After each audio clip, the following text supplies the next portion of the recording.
Welcome to the wildest year ever covered in motorsport in the space of 24 hours. It's been a hell of a week, but it's also Thursday. Welcome back to Motorsport 101, IndyCar Season Preview Edition.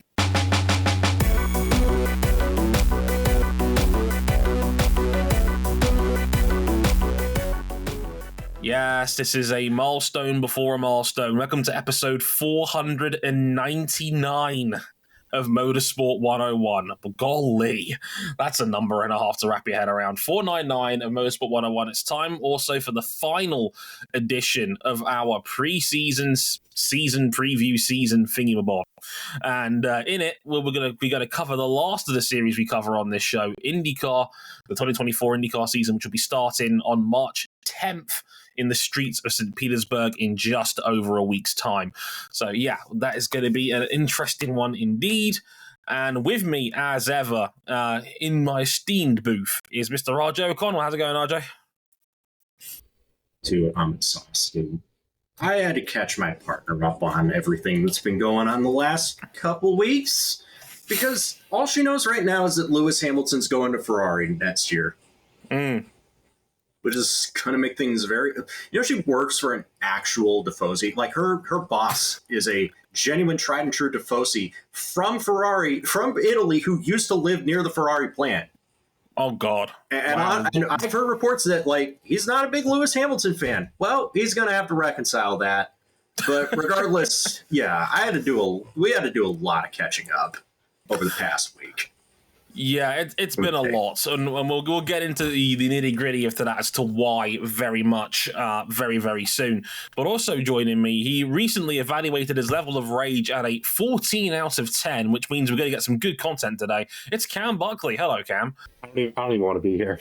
I don't want to be here. I feel like I could fight God right now, honestly.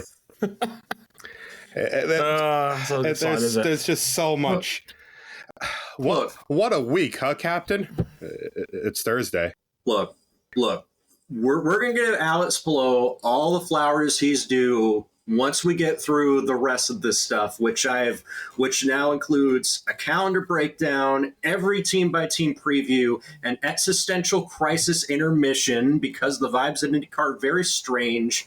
We'll also have our preseason predictions for everything that's going to happen later on this year.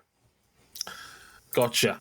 But first, because I think we're now dedicating the opening segments of the show to all the other cool stuff in motorsport, or not so cool stuff, depending on how the news breaks. Extremely not cool. We're bringing back keeping it 101, kind of. Yes, but first the good news. NASCAR gave us... Well, I'm almost locking it in now. The best finish in motorsport you'll see in 2024, maybe ever. At Atlanta Motor Speedway this past weekend, where Daniel Suarez from Team Trackhouse won by 0.003 seconds, the third closest finish in the history of NASCAR over Ryan Blaney, the reigning champion, and Kyle Busch, in a genuinely wonderful feel-good moment for the series as a whole. We watched it on our Discord server, gents, and we just lost our collective shit. I mean, it was initially called to the 10,000th, and you could believe it looking at it, because the initial timing reading was 0.000. They had to adjust it. I mean, all of the commentators got it wrong. Half the server split it wrong. Mike Joy couldn't call it. He got the slow-mo. I mean, it was close enough where even a 60 frame per second camera on the start-finish line, you'd be hard-pushed to tell that Suarez won that race by maybe 2 inches. He won it by the length of a splitter, man. And by the way, Daniel Suarez winning this is huge, because for those of you who haven't been following NASCAR, Daniel Suarez does have a win already in his account prior to this race, but this is a contract year for him. He had a tough 2023 season, and we know Trackhouse Racing is grooming other drivers to be the future of their team, namely Shane Van Gisbergen and Zane Smith. So all the pressure is on Suarez to perform, and by God, already locked into the championship fight. He's locked into the playoffs no matter what happens, unless we #break the playoffs again. Suarez has been excellent these first two races of the season. He was unlucky at Daytona, but he got the result he deserved out of this. And what was genuinely like, and I know a lot of this is weighted on the finish, but when people who've been covering the sport for nearly 50 years say, this is in the top 5 races that I have ever seen and ever covered, they did all right for themselves. Look, the finish of this made the Sports Center top 10. I know people are upset that it only got 10th, but do you know how rare it is that racing even gets into the top 10 at all? It's the fact that it even registered at all is the impressive bit. I used to watch them on YouTube all the time, and Motorsport would never be in a Sports Center top 10 ever, not in a million years. Dude. So the fact it even made the top 10 is some acknowledgement that, NASCAR would not normally get, which is a plus on any level. Yeah, this is, again, one of those rare moments where NASCAR enters the conversation on good terms this time. And it's not even really it's not like the Hail Melon where I guess it splits the room a little in how ethical that is. No, this was just a really, really fun finish. And if you're wanting to know what was closer by 1,000th of a second, the 2011 Talladega Spring Race where 3 tandems the triple wide tandem. The triple wide tandem finish where Jimmy Johnson beat NASCAR commentator Clint Boyer over the line. And we just need to do something to stop Jimmy Johnson from winning all these races. And the 2003 Darlington Spring Race where Ricky Craven and Kurt Busch locked wheels over the line. Have you ever? Well, no, I never. Well, I think I've seen it a couple times now. The last great act of Pontiac. No kidding. An all-time classic. To put it into terrifying perspective, Kyle Busch was 7 thousandths of a second off this win. He finished third. Dude, that's insane. That might be the closest podium in racing history right there. You'll be hard pushed to climb on it actually is. It actually is. It beat a race from the good old IRL days. Oh, wow. Oh. Chill has just appeared in the room. Where I believe Hornish won that one by the top 3 was covered by 100th. That's ridiculous. I don't know what to say. Times, that's 15 times quicker than the blink of an eye. If you want some rough perspective on how 100th we of a beat second that by a factor of 3. Immense stuff. Incredible race. Incredible. Go out of your way. The whole race is on NASCAR's YouTube channel. Look, the whole race is a clusterfuck. I cannot stress enough, but it was some incredibly fun racing in there, and the finish, you will be hard pushed to find anything. Also, shout out to Austin Cindric going 4 wide and passing 3 cars in one move. Yeah. You will be hard pushed to find a better pass this year. Golden medal contender? Absolutely. Holy shit. Austin Cindric has bigger balls than you. Official. No kidding. But he dresses like a dork in the commentary box, but it's all worth it. He's a good boy. You want to bring the mood down? Let's bring the mood down a bit. Now, of course, since we are talking about the Christian Horner investigation, we are going to be talking about the subject of alleged sexual assault. So if you do not wish to listen to it, which I totally understand, you can skip.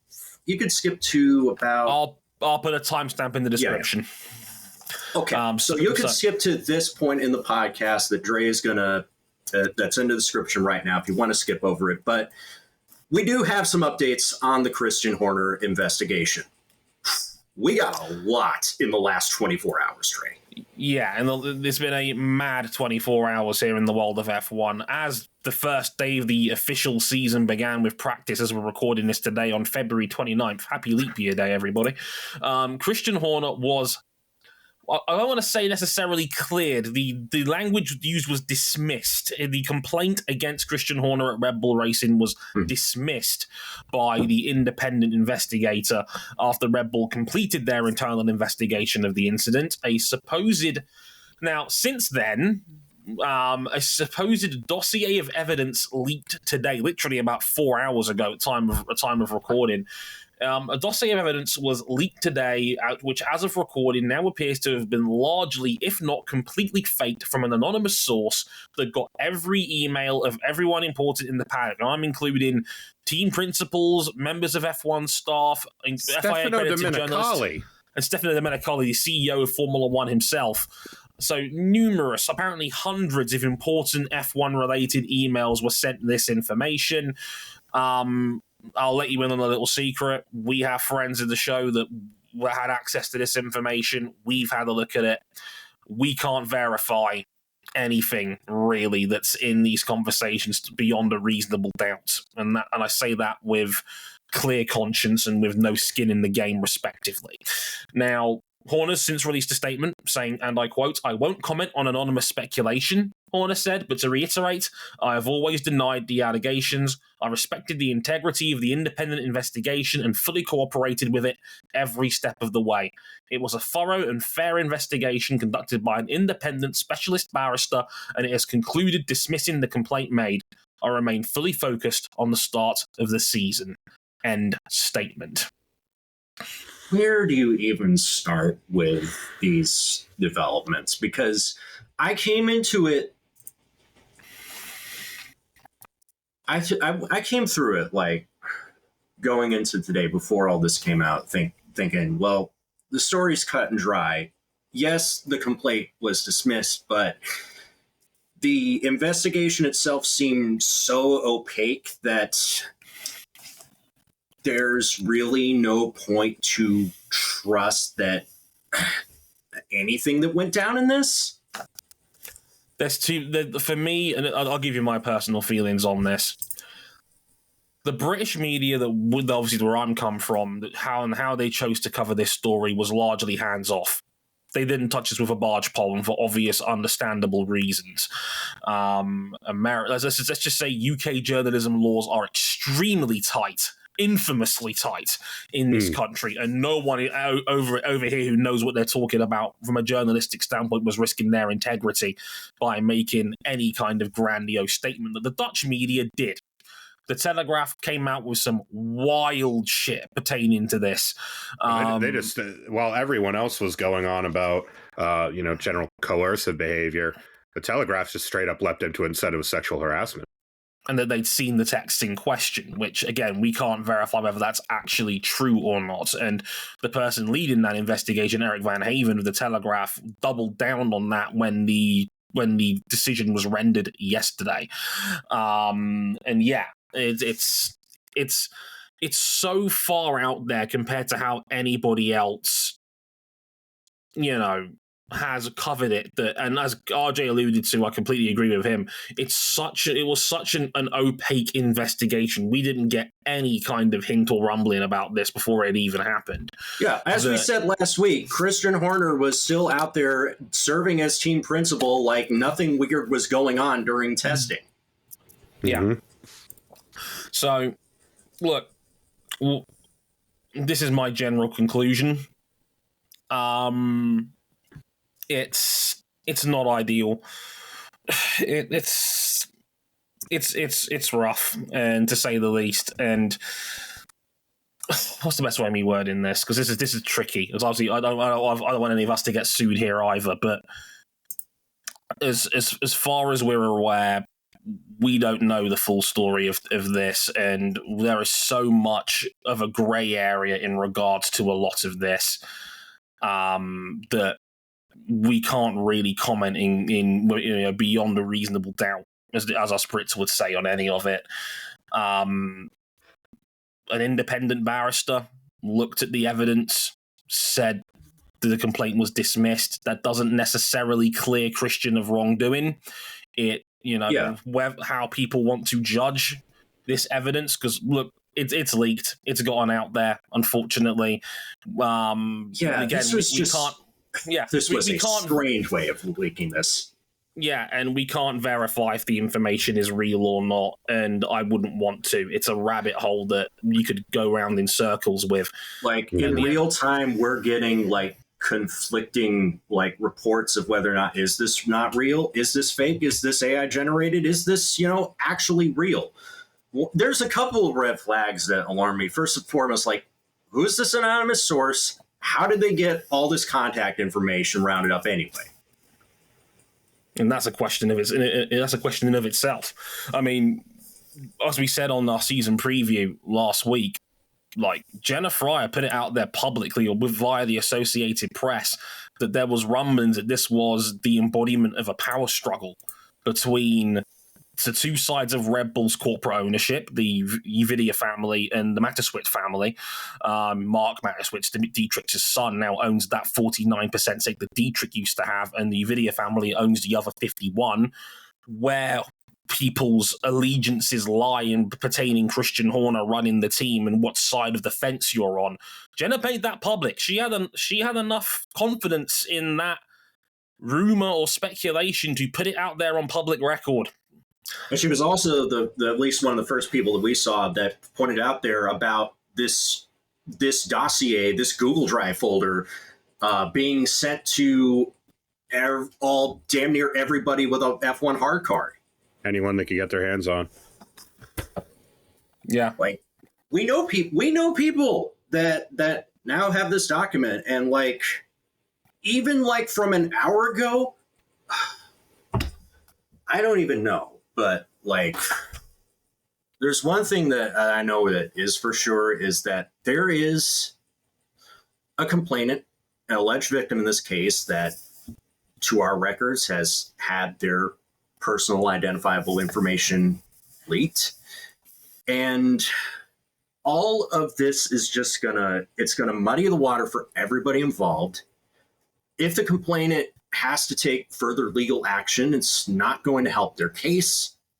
And this is not going to help the case for anybody else that faces harassment in the workplace. Because if this turns out to just be the work of a bad actor, it's only going to embolden the stance of the worst people who believe that every accuser, every high-profile accuser who's out here blowing the whistle on people is lying. They want attention. They want to cut them money as compensation out of a settlement or something. And I don't like that. It brings back vibes to, and we know that, like, and looking back on it, the Kurt Busch thing was very funny, but I also think back to, like, you know, this is good. Now that this has been proven to be false, the Kurt Busch thing, not the Horner thing, we still don't know how that sits. That's going to make it. That's going to mean like everybody has a red rag. Well, what about this case? And you can't prove that they're not lying. And I don't like that. You know, I think we all typically side on, you know, believing the stories of the victims first. Absolutely. If it turns out that, you know, they're lying, you know, I'd rather defend a liar up front than, you know, a sexual predator, a sex pest, a bully, someone like that. You know, that's easier to reconcile with. And I'd like to add on my own 2 cents on that, and I put this out on Twitter, and I echo my own sentiment here. On any level, any private investigation having its documents and details leaked is bad for everybody. There is nothing good that comes from that. Like, I get it. There's someone out there clearly has a gun out for Christian Horner. Clearly, rightly or wrongly. That opinion is ultimately down to you. On any level, a private investigation's details and documents being leaked to the public is horrible optics. It compromises everybody involved in that investigation, and it compromises and challenges the integrity and safety of the entire process as a whole. A flex for vigilante justice to do something like this is not the flex that you think it is. It is not. It's not great on any. It's horrible in any way, shape, or form. It's one step away from revenge porn, and I'm sure many people know of high-profile stories in the UK. Many people know about the Stephen Bear instance that was in court a couple of years ago over leaked pics, and you get the gist of what we're talking about here. I'm sure it's not very hard to search up similar cases. This I is agree. one step away from that, and it's terrible. If it does turn out to be real, we're getting kind of conflicting reports where just a couple hours ago we were thinking, no, this is all fake, and now we're getting sources that's saying, oh, hang on a second, there's actual smoke to this. I don't know how this is going to play out, but yes, if it does all turn out to be true and Horner's deposed, then good, we got rid of a man who was unlikable before all this, that was leading a team that was winning all the time, that nobody likes. But even still, there are unintentional and equally damaging consequences that come out of the way of all this has been handled. This is a private investigation, and now, one way or the other, whether the evidence, we've heard from FIA accredited media that it looks very fake. We've heard that there's real pieces to it. What it does is it puts a private investigation out there in the open, and that damages any future legal case that might have come from this. That was probably going to be the real telltale as to where there was something more to this. What in the statement that Red Bull Greater, not Red Bull Racing, put out, it said that the complainant had the right to appeal. Well, now what happens with that? Yeah, this is not the end of this story. I'm almost certain of that. And unfortunately, nothing else really is at this point. It's in any case, it's an ugly story that has just now gotten even uglier, and there will be consequences and ramifications that will be widespread, and I'm sure we'll know about it in the coming days, weeks, months pertaining to this case, because now all bets are off, because unfortunately an internal workplace dispute has now gone very, very public. And once the genie's out of the bottle, you can't put it back in again. There's no getting around this now. So goodness only hope that the people involved are protected as best they can be. And like I said, data leaks and information leaks like this are never good. No matter what the subject matter is, no matter how you feel about someone, these processes and due diligence is in place for a reason. And moments like this are the reason why, are exactly why those reasons exist. To close this segment up, a word from Doctor Who, one of my favorite shows. One of my favorite episodes of that is A Good Man Goes to War, one of Matt Smith's finest episodes, where he says, "Good men have rules. Today's not the day to find out why I have so many." God help us all. On a brighter note, well, slightly brighter note, I suppose, let's get into our 2024 IndyCar season preview.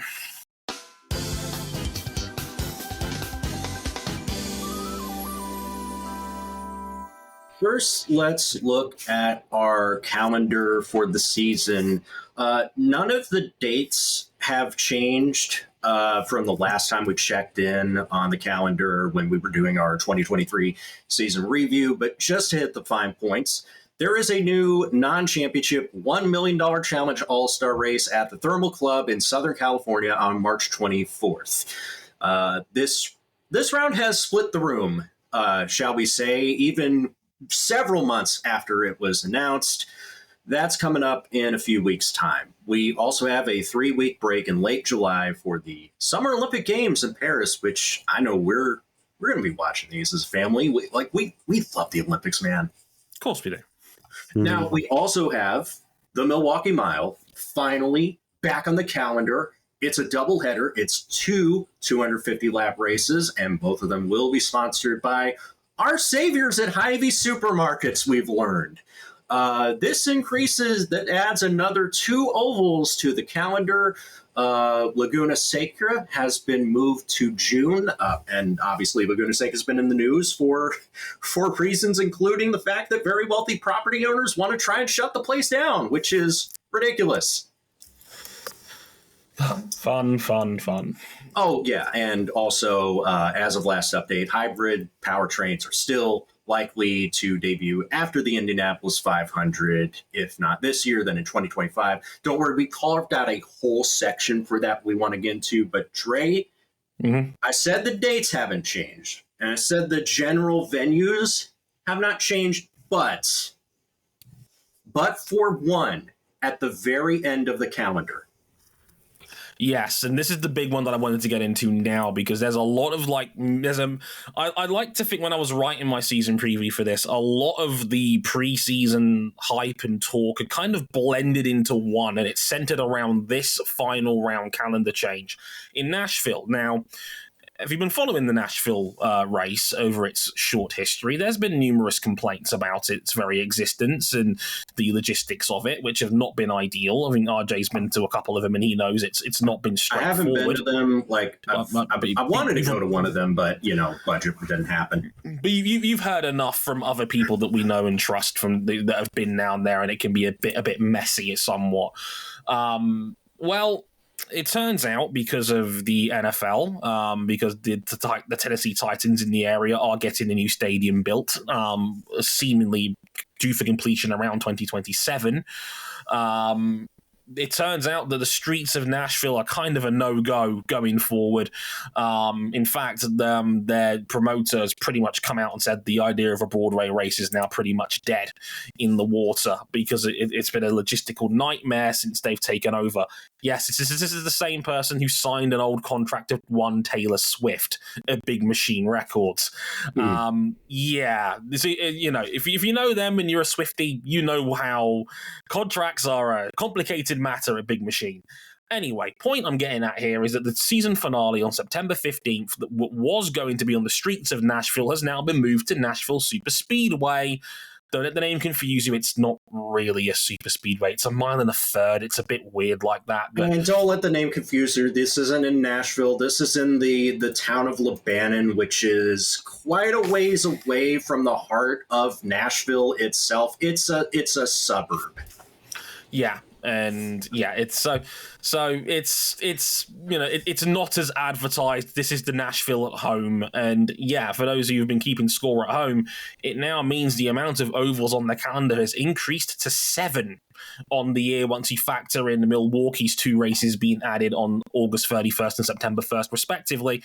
We now have 7 ovals on the calendar. Likely that will be a hybrid race as well, obviously, because, again, we don't know exactly when the hybrids will debut, but they're expecting it to be middle of 2024 somewhere, so you'd assume Nashville Super Speedway will be an oval hybrid race around the 1 1/3 mile track. I guess it's kind of a hybrid oval in a sense, given it's 1 mile and a third. What this does is effectively gives us the kind of fast oval that we were missing with Texas, and ironically, both Texas Motor Speedway and Nashville Super Speedway are both owned by Speedway Motorsports. Yeah, funny that, isn't it? So that is the situation as of time of recording. Like I mentioned before, the odds, it looks like they're never going back to a Broadway style race again by the sounds of it. Logistically, it's just too much of a difficult task, and the locals apparently are not keen on the idea of having part of their restaurants and streets converted into hospitality and things to support a paddock, etc. So yeah, bit of a messy one, but that is now the new season finale on September 15th. And you're a former Nashville native, RJ. You know these streets and you know the area better than the two of us combined. We're spreading misinformation on the internet. I frequented Nashville a couple times. I never lived in Nashville. I've lived in Chattanooga, that's 2 hours southeast. Though I have been to Nashville several times. It's a fun city. Close enough. He has visited it. It's his hometown. So this is not going to be the Las Vegas Grand Prix style, big ticket, heart of the city street race that they envisioned. It's going to be at a super speedway that had some decent racing in the mid 2000s, but like with any IndyCar oval race outside the 500. The people have got to show up. I hope. And I know that's easy for me to say with all the money that I currently don't have and haven't budgeted the travel just yet, but I worry that unless they do some really good stuff to try and get people through the gates and get people watching, I know we could touch on a lot of this in our specially carved out existential crisis intermission, that they may not come back once this contract ends after 2026. They're not the only ones in that respect. No, there's a lot hanging up. There seems to be a lot hanging up in the air regarding 2026 in general, and the future of this series beyond that, which we'll get to halfway through the season preview. Roughly, we have carved out a special section for it. When Racer.com are basically writing as near as it's worth an open letter, basically saying this has to succeed for the sake of the series, for the sake of the hybrids that are incoming, for the sake of Nashville as an area, and obviously there's always going to be a little bit more anticipation and a little more hope because it's a season finale. You want it to be a big deal, of course you do. Like any sports event, any sports league would want their final week to be extra significant, ideally. It seems like they're hedging a lot of hopes on an experimental kind of round here, in the sense of we've not raced around this track since, I want to say, 2008. 2008 was the last race at Nashville Superspeedway. The track that NASCAR fans have widely raved is, why aren't we going to Nashville Fairgrounds Speedway instead, which is the shorter oval that's actually closer to the city, though it is not suitable for IndyCars because it is about, a half a mile long. Yeah, right. So completely unsuitable for these cars. Yeah. So I understand why they made the move. It's going to be different, and they got to make this work somehow. I hope it does, for the sake of everybody involved. Like, I know a lot of people love ovals. I know a lot of people have wanted IndyCar to have more ovals on the calendar. They haven't got an excuse now. We've gone from 5 to 7 this year. Really, in that theory, I hope people take that onus and make the extra effort to try and show up to at least one of these, and of course especially Nashville, because there's a good chance we're not going to have an early championship winner here. It will be all to play for, most likely, in Nashville, unless Alex Palou curb stomps the field again, which who knows at this point. But there's a reason why early championship wins in IndyCar are rare. They're basically unicorn poop. So there's a good chance, I'd say better than a coin flip chance, that this goes to the wire. So yeah, I hope that's enough incentive, and I hope the locals get enough promotion down and they figure out ways to get people through the gate for everybody's sake, because the idea of Nashville being on the IndyCar calendar for 3 years now, and there's been significant problems that have been brought up with all 3 of their races so far, assuming it goes badly, which I don't want to assume, but heaven forbid it has a poor turnout or something like that. Yeah. It's not going to go down well, given that there's still 2 more years on a contract that likely won't get renewed if this keeps causing problems and headaches from an infrastructure or from a logistical standpoint. And we know, we know that Nashville Superspeedway can fill the grandstands because their NASCAR races have been sold out. But they're not NASCAR, and that's the problem. It's...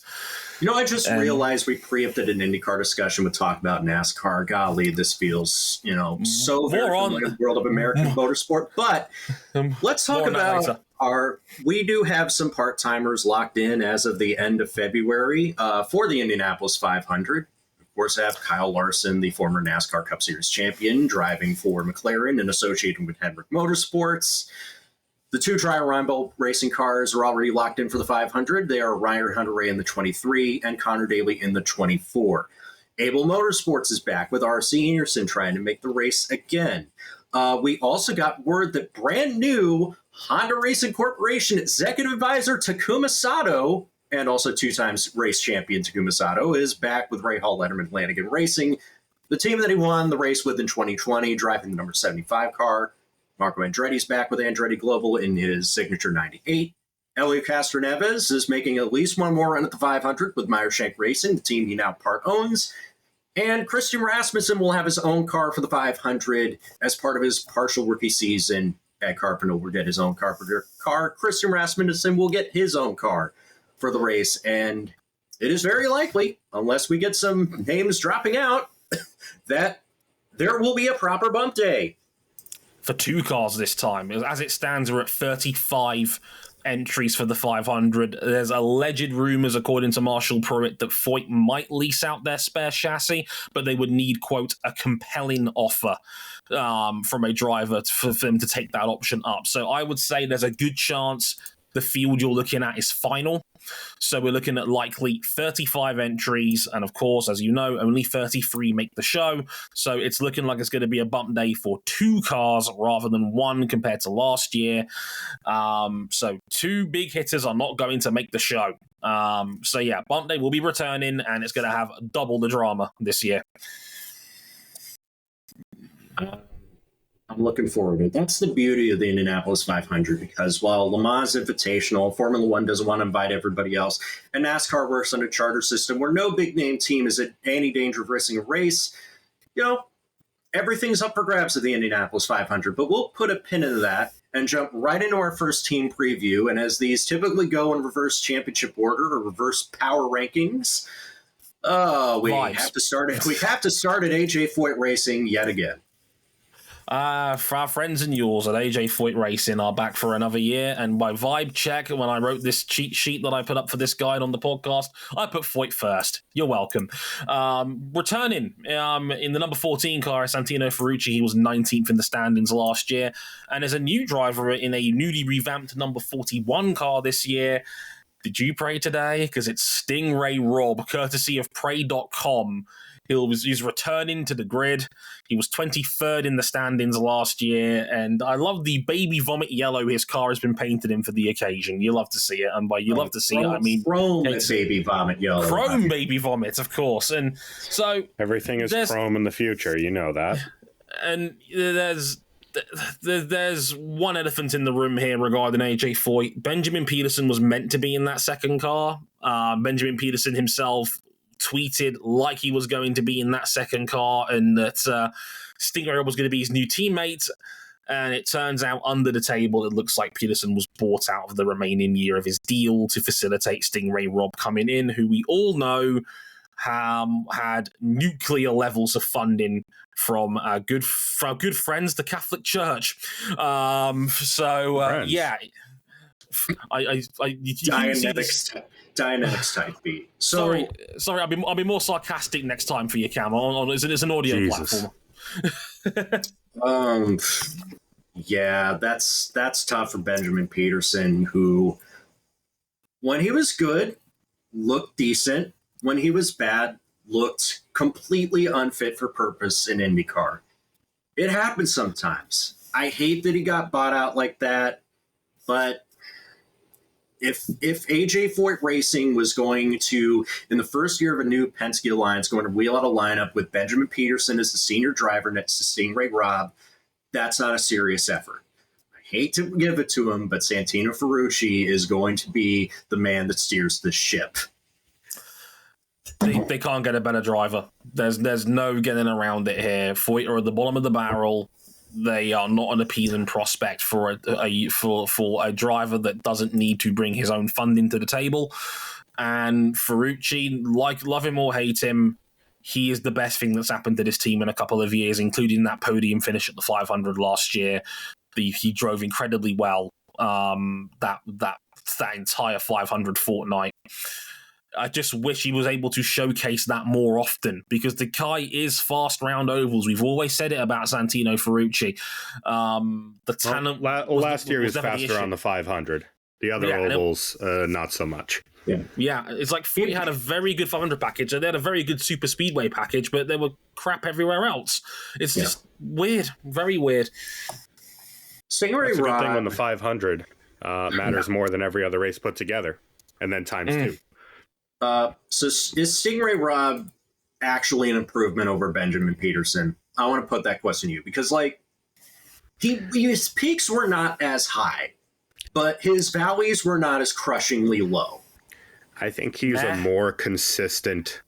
He's more consistent. Terrible. Like, he last year got into a couple of incidents, and a couple of them were not of his own making, but he was just there. He was extremely there all of last season. I did some quick Googling from my old season review from last season. Stingray Rob's average finish in the field was 22 last season. Yeah. He was safer, I would argue, than Benjamin Peterson, who had many a goose up very publicly in IndyCar last season, but it doesn't get over the fact the guy was dirt slow. He never got out of round one in any qualifying format last year. His overall pace was poor. And that was probably an objectively better team than this. Yeah, and that was with Dale Coyne, who are probably a little bit better than Foyt on paper, I would say, in terms of resources and output. So Rob's going to arguably an even worse team and setup right now. I mean, yes, it is now affiliated with Penske. So Team Penske might be helping out from an engineering and development standpoint a little bit from behind the scenes, which might help. We'll have to see how outward that is. We'll have to see if that goes anywhere. But on any level, it doesn't exactly fill me with confidence about this team, because is it really like Stingray Rob is, I argue, a bit better than Benjamin Peterson was last year, but it's not a game-changing upgrade. It's for me, it's an almost like-for-like swap. And no, they've not really had a game-changing driver since they had Sebastian Bourdais and Tony Kanaan before that. And I'd just like to remind everybody, it has now been almost 11 years since Takuma Sato won the Grand Prix of Long Beach in 2013. That is AJ Foyt Racing's last victory in the IndyCar series. Not good. I hope the Penske affiliation does them a solid, because it will be nice to see the team name of AJ Foyt back up the field again a little bit more. But we're now going on 10 years since their last win. 11. God, it's just... It makes me feel just sorry for them. I know there's a lot of hardworking people in that team that are not going to get any kind of flowers for the amount of work they're putting in, and it just makes me sad because this team is just going nowhere quick. And Stingray Rob is not going to change that, unfortunately. As much as I want him to, there's been nothing from his time in the top flight so far to suggest otherwise, and that's deeply unfortunate. The only thing I think they're really looking forward to is to try and put together another strong 500. And of course, the 500. I mean, that's the race that matters. If you're going to be good at one race, you're going to be good at the 500, ideally. But for a season-long perspective, no longer being double points, that really takes some of the shine off for their whole year if they have that one good race and not a whole lot else to show for it. Definitely. Speaking of teams where the vibe is weird and they had a very awkward firing, let's get into Juncos Hollander Racing, who had brought back Agustin Canapino, the multi-time Turismo Carretera champion, in the number 7-8 car. He was 21st last year in the points, and brought in Romain Grosjean, late of Andretti Autosport, and Dale Coyne Racing into the 77 car, previously occupied by Callum Ilott. Grosjean was 13th in the standings last year with a couple of podiums. But I brought up this point, Dre. Ricardo Juncos and Callum Ilott apparently were getting along like peanut butter and explosives. Ricardo was ready to fire Callum Ilott for insubordination during the 500 weekend, and eventually he was let go, but we may talk about him in a bit. And you brought in Romain Grosjean, who throughout 2023 was reported to be kind of insubordinate within his own team. Yeah, kind of lost his ride and his contract extension that was on the table with Andretti Autosport through being abusive towards his team. Well, this seems like a match made in heaven. That was the first thing I put on my list because the vibes just felt off from the start. Callum Ilott is the best driver that Juncos ever had. He was a genuine, bright talent. He was being scouted and looked at by every team on the grid. People know that the former Ferrari F1 Academy driver and Formula 2 championship runner-up was a very, very esteemed talent. Was 12th at the 500 last year as well. A very solid result given where Juncos' standing is in the field. A couple of top fives in there last year as well. start on the back of the year. Callum Ilott was a very, very gifted driver, and it's a shame he is not on this grid. Don't get me wrong, his loss is absolutely Jota's gain in the WEC this upcoming season, which starts this weekend. And another Infinity Stone in Cam's Porsche gauntlet. He can't keep getting away with this, Dre. I can and I will. It's infuriating, but on any level, look. What I will say is, on paper, Romain Grosjean is a great coupe for this team. Oh, yeah, absolutely. Like, it would have been a damn shame if he was off the grid. Like, regardless of how his form torpedoed at the end of last year and regardless of how he was on his bad days, like, he should be in this series for at least another shot. I agree, and for me, Grosjean was the best driver in IndyCar until we got to the month of May last year. He was outstanding. That early stretch was proof that the man belonged. He could win races. He could score pole positions. He could do it all with a good team underneath him. And when the cracks appeared, it all just fell out. The arse fell out very, very quickly on his relationship between him, Michael Andretti, and the team. That's more than abundant to see. As far as I'm aware, there's still under the table potential future legal proceedings going on between Grosjean and his team in regards to compensation potentially on that contract. It's not got to a courtroom yet, but it still might do in the future. It's worth pointing that out. But on raw talent and ability, this is a coupe for Juncos. Grosjean is an outstanding driver. There is no the doubt thing about Romain Grosjean is never that he was slow. It's always just been about the temperament. Yeah, exactly. That's exactly the word I was going to use, temperament. If he can keep his head on, he's an immensely talented driver, and he could be a difference maker for this Juncos team. I have no doubt he could also replicate what Callum did and score top 5 finishes if he can get this car dialed in and dialed up, because Callum was proof it was possible. And I would put Grosjean on that same level of talent if the right circumstances come his way. But he's also got to remember, it's not your team. It's Canapino's team. We all know it's Canapino's team. If he starts doing to Canapino what Isla was last year, this team's going to tear itself apart. Yeah, like we all know that Canapino's late father was very close friends with Ricardo Juncos, and it's his team in all but name.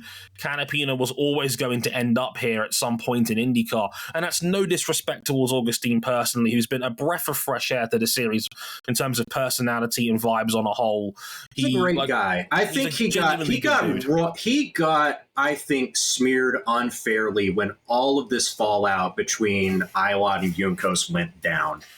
The worst you could accuse him of was he was being a bit sneaky with his likes on Twitter, but beyond that, he kept his head down, largely kept quiet, and he was not the catalyst or the protagonist in that story between Ricardo Juncos and Callum's falling out.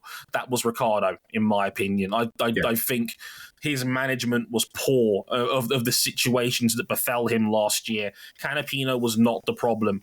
It might be a political problem for this team going forward because you've got two fiery personalities in Juncos and Grosjean now in the same roof, and Grosjean's going to want clout because he's come from a big team to come to Juncos. He's got a Lamborghini hypercar project seat as well alongside that part-time.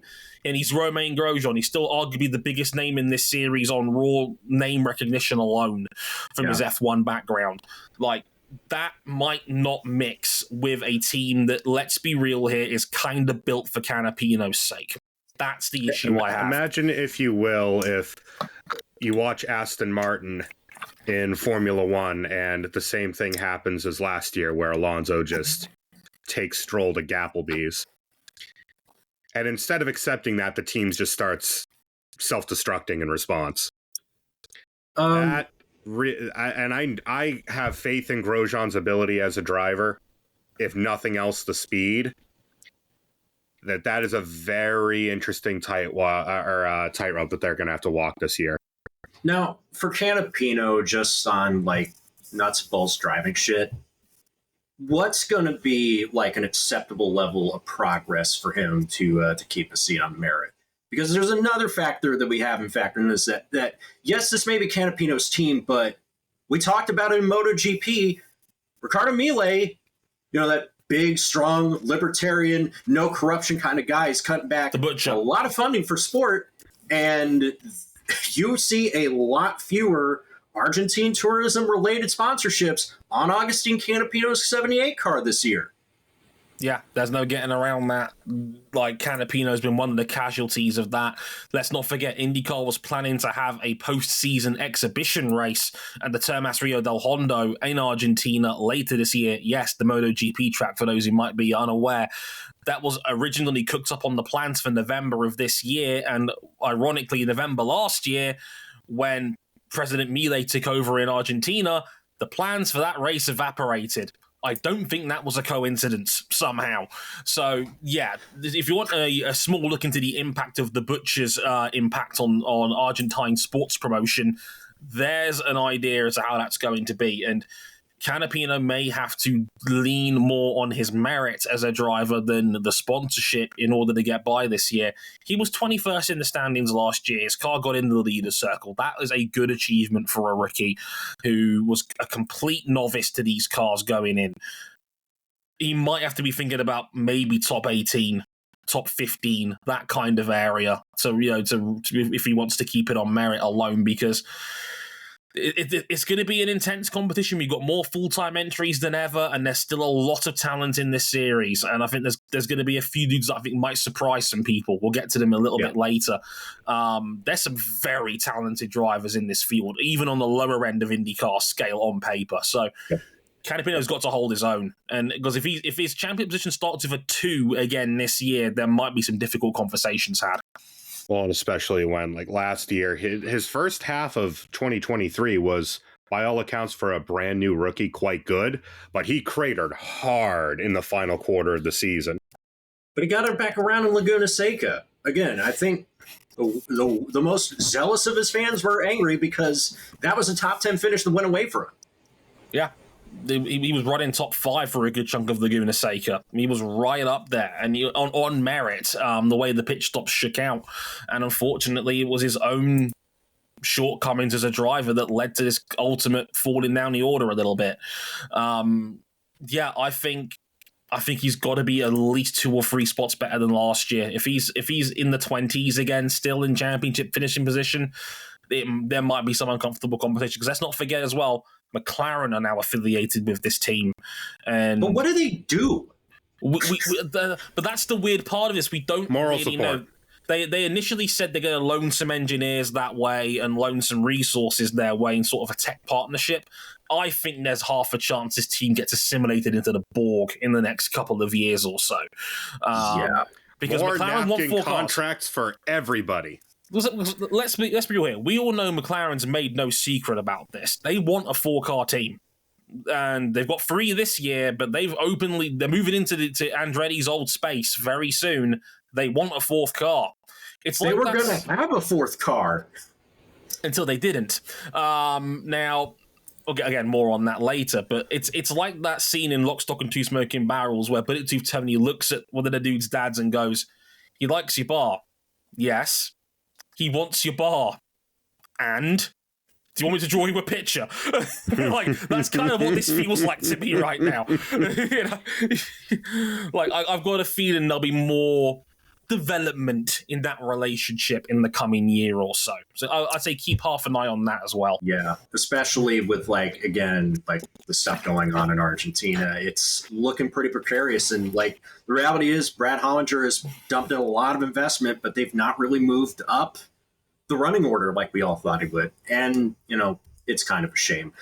Now to talk about a team whose only racing activity will be in IndyCar, which is weird. It's Meyer Shank Racing, a.k.a. Punished Shank. Felix Rosenqvist is new to the team. He was 12th in the championship last year with Arrow McLaren. Tom Blomqvist is new to the championship full-time. He had a cup of coffee last year. He's running for Rookie of the Year honors, and he just came off a very impressive performance at the 24 hours of Daytona. I'm jumping my head of myself. Sebring's after St. Petersburg, by the way. But Blomqvist had a good race in his first race with Cadillac Power. The Qvist connection, Team Twig, Team Sweden, whatever we're calling about it. Either way, the rebuild starts here.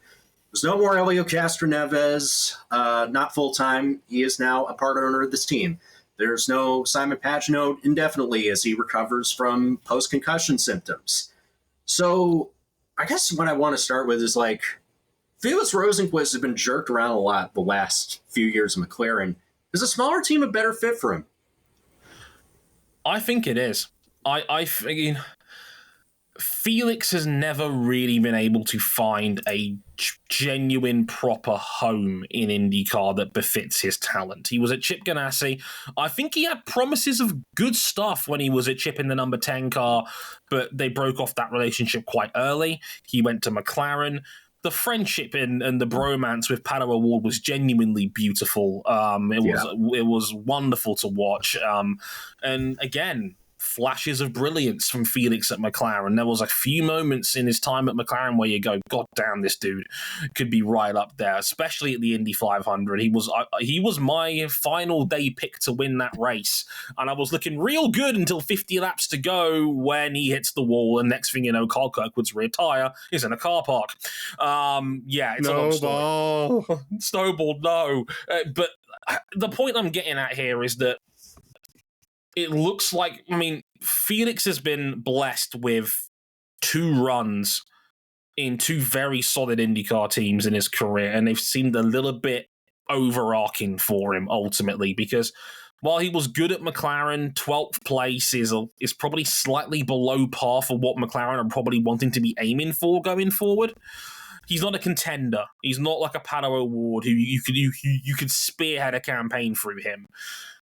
I think a smaller team who need a good pair of hands to help rebuild them and get a good base going forward, because that's when Meyer Shank was at its best in IndyCar, when Jack Harvey was at his best in IndyCar, and he was spearheading a one-car team, and Harvey was good enough to run top 10 and get the occasional podium finish. Harvey was really good in this team, and I think Felix could do similar things for this team. It's a renowned effort. It's the only place Meyer Shank is racing this year. They should have more resources to spend on this project. I like building it around Felix, because I don't think you're going to get a better driver, pound for pound, for where Meyer Shank are at as a team right now than this. That's all I agree. Yeah. And I believe they still have the technical alliance with Andretti Global. So that's going to be to their benefit. Tom Blomqvist is an interesting case because he's not just been a sports car lifer.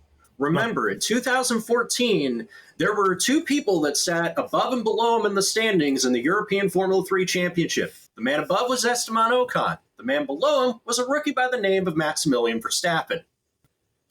Single-seaters was what he was raised to do. His career didn't always take him down that path, but he's here in IndyCar for a full season. I'd say the results we had last year were inconclusive. Yeah, a lot of speed, not a lot of places to actually show it. No. Occasionally would get caught up in other people's messes, occasionally made them of his own.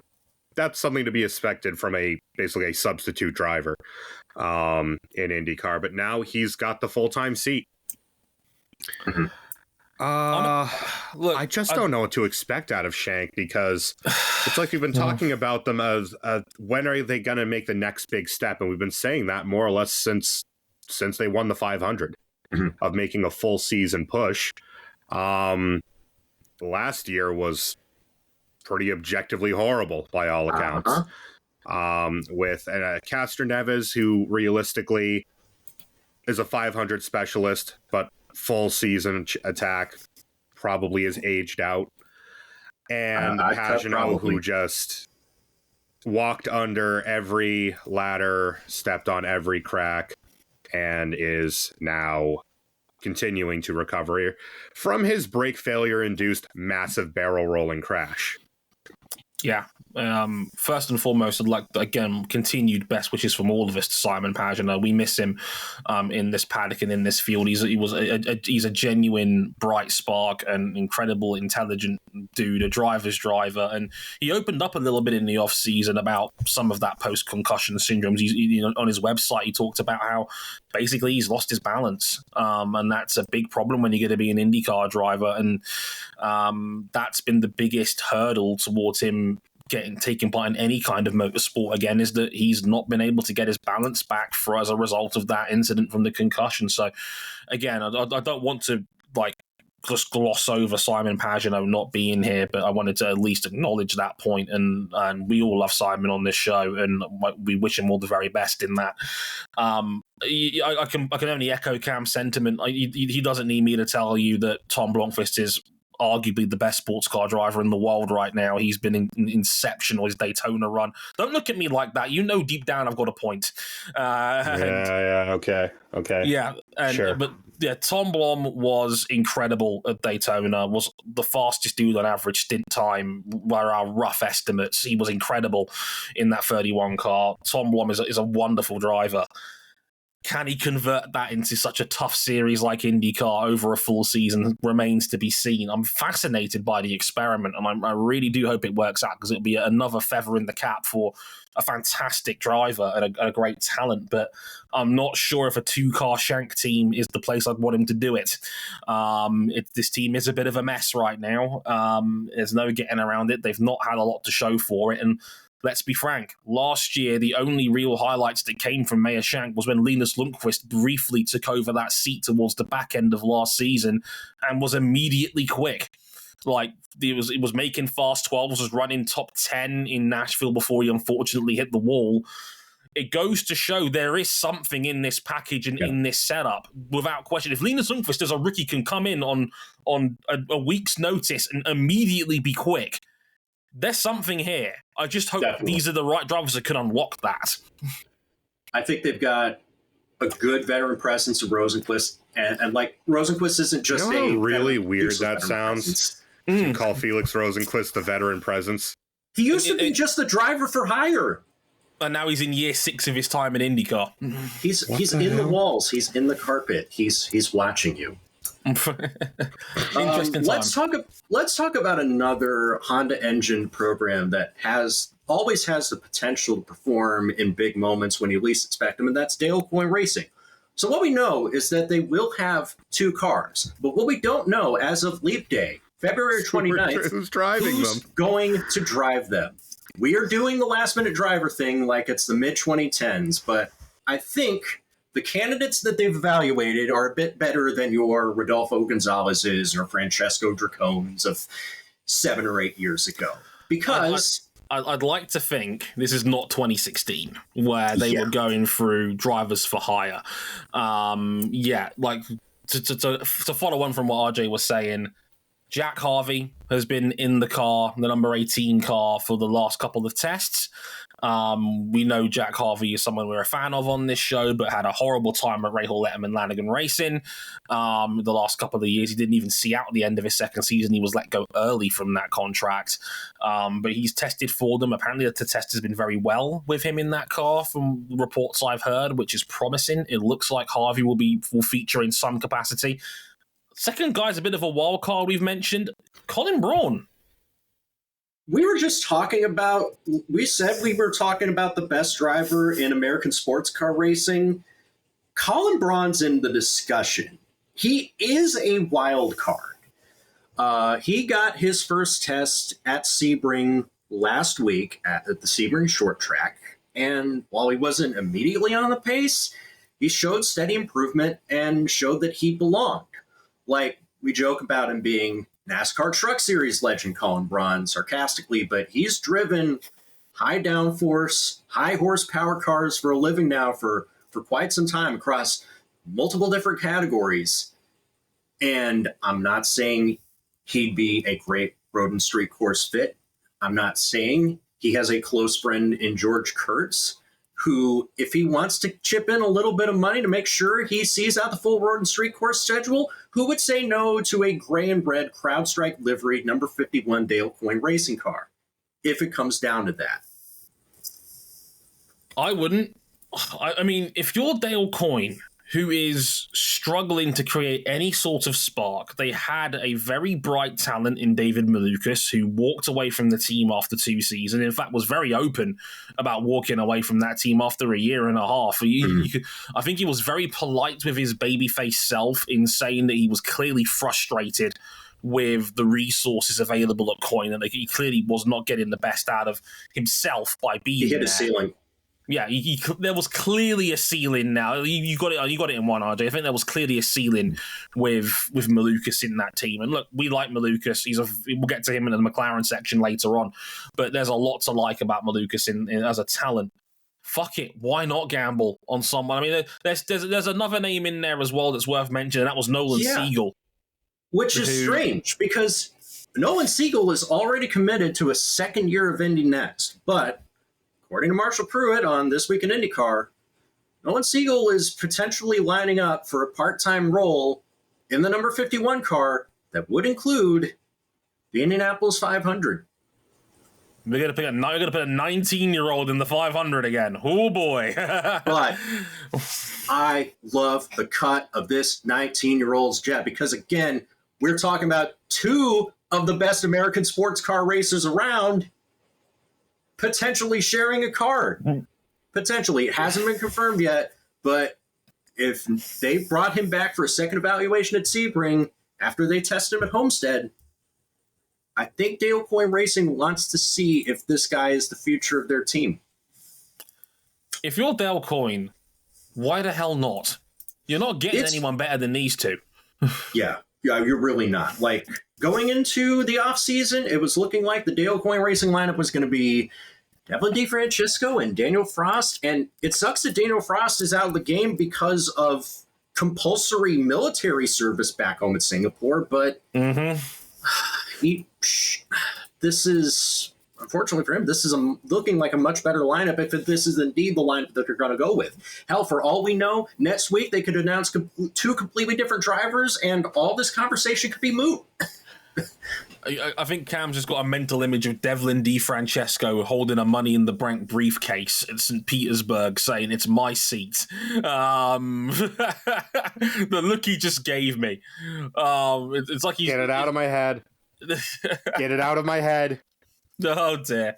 But look, I got to double down on what I said a minute ago. You're not getting 2 better drivers than this in when it comes to your, given where Dale Coyne are at. And honestly, given there's rumors around other entrants potentially coming into this series, like Prima, who have teased the idea potentially of having an IndyCar setup going forward, I think if I was looking at the current full-time list of 27 cars, and if I'm IndyCar, who ultimately gets to dictate who races in the series and who doesn't, the one where they're constantly looking for drivers to fill out the gaps on their car in terms of money, Dale Coyne would be the one I'd be circling as the team that might be the most expendable.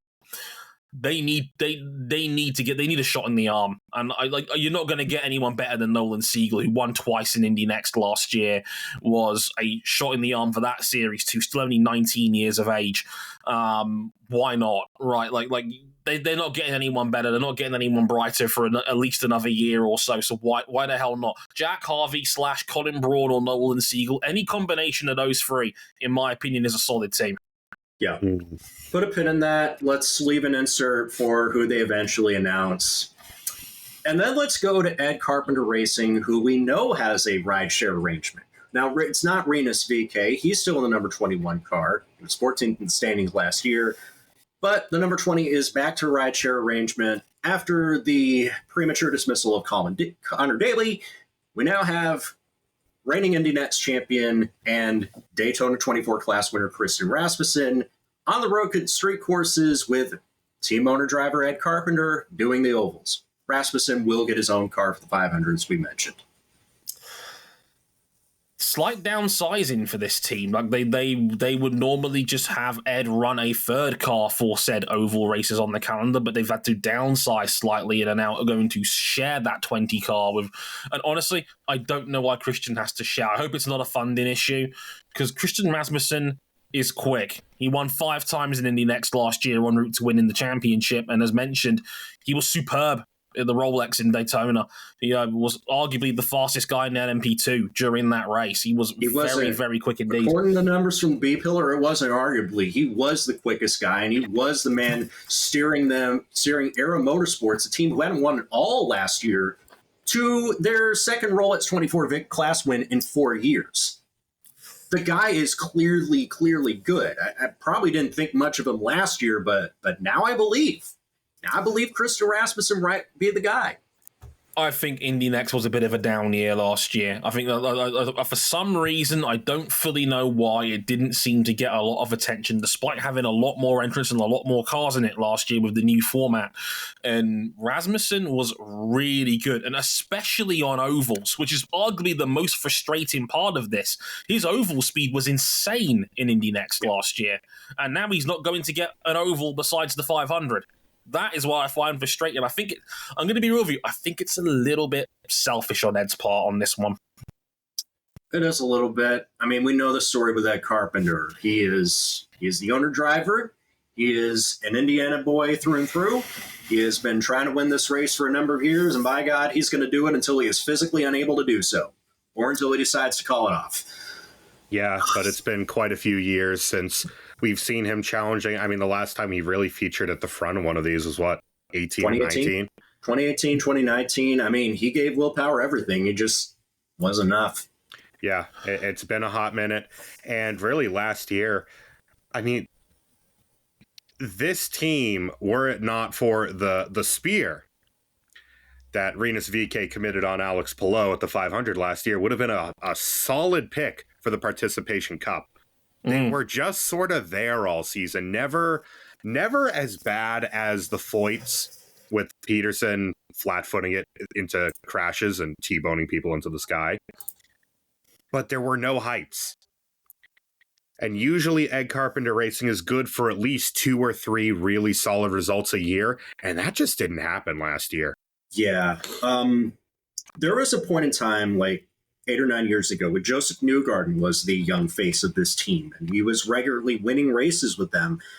I think he spared a lot of this team's blushes because a lot of young drivers have come in, and there's not been a lot of sustained success for many of them, whether it was Spencer Pickett, Archie, that was basically 2 major technical resets in this series as far as the car ago. Which is crazy because the bones are still the same, which we'll talk about. The skeleton is the same, but all the sinew is different. But it's been a very long time since this team was consistently relevant.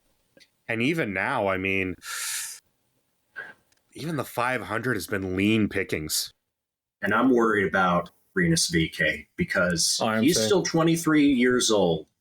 I think he's still got the speed, but unless he has a good year, finds a way to impress a bigger team, I'm worried that at age 23, he's going to be the forgotten man of this latest IndyCar youth movement. This is year 5 for Rinus VeeKay in IndyCar this year, believe it or not. It's weird to say about a guy that's still only 23 years of age, and I've written about it before. I'll say it again here. I think Rinus VeeKay was arguably the biggest silly season victim of the Alex Palou contract scandal. Because if Alex Palou was forced out of the Chip Ganassi setup, the guy that was being penciled in for the 10 car was Rinus VeeKay. And then when all that was going on, VeeKay didn't had a clause in his contract, which means he couldn't talk to other teams until September the 1st, which is traditionally when right around the time IndyCar season ends. Yeah. So that Palou's drama had been settled right when Rinus VeeKay was allowed to start talking to people. And by that point, as far as we were aware in 2022, the Palou contract situation was settled. And as a result, Rinus kind of had no choice but to sign a new multi-year deal at Ed Carpenter because there was nothing better for him. He was completely lost in the shuffle of that Palou contract scandal. And it's a real shame because, again, this guy is quick. We know he is quick. And it was our friend of the show, Kira, on our Discord server, that I think summed it up beautifully to me in a call last week where she said, Rinus VeeKay can't get anything better because he drives for Red Carpenter Racing, but Rinus VeeKay can't prove he's any better because he drives for Red Carpenter Racing. It's a horrible feedback loop that means he can't break out of this cycle, because I know for a fact Rinus is more talented than 14th in the standings last year. He's better than that.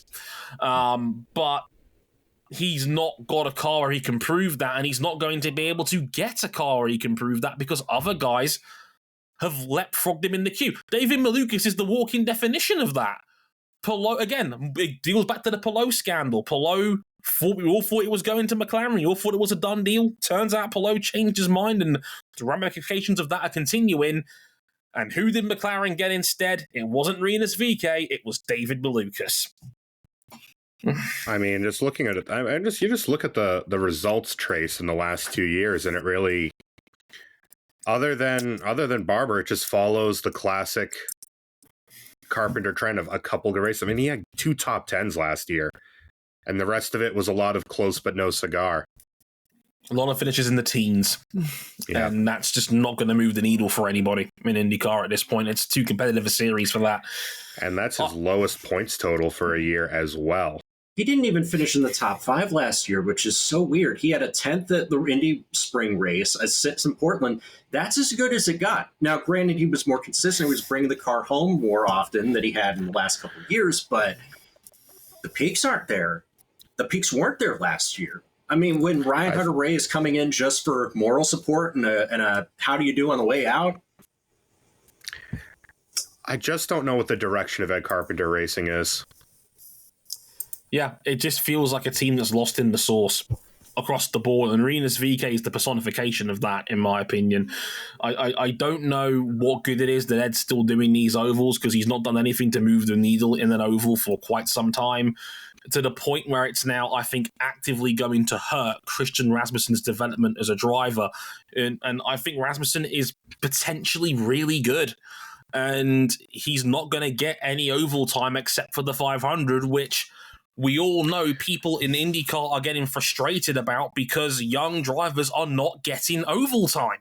And the 500 is unlike any other oval on the calendar, and it really isn't representative of the other ovals.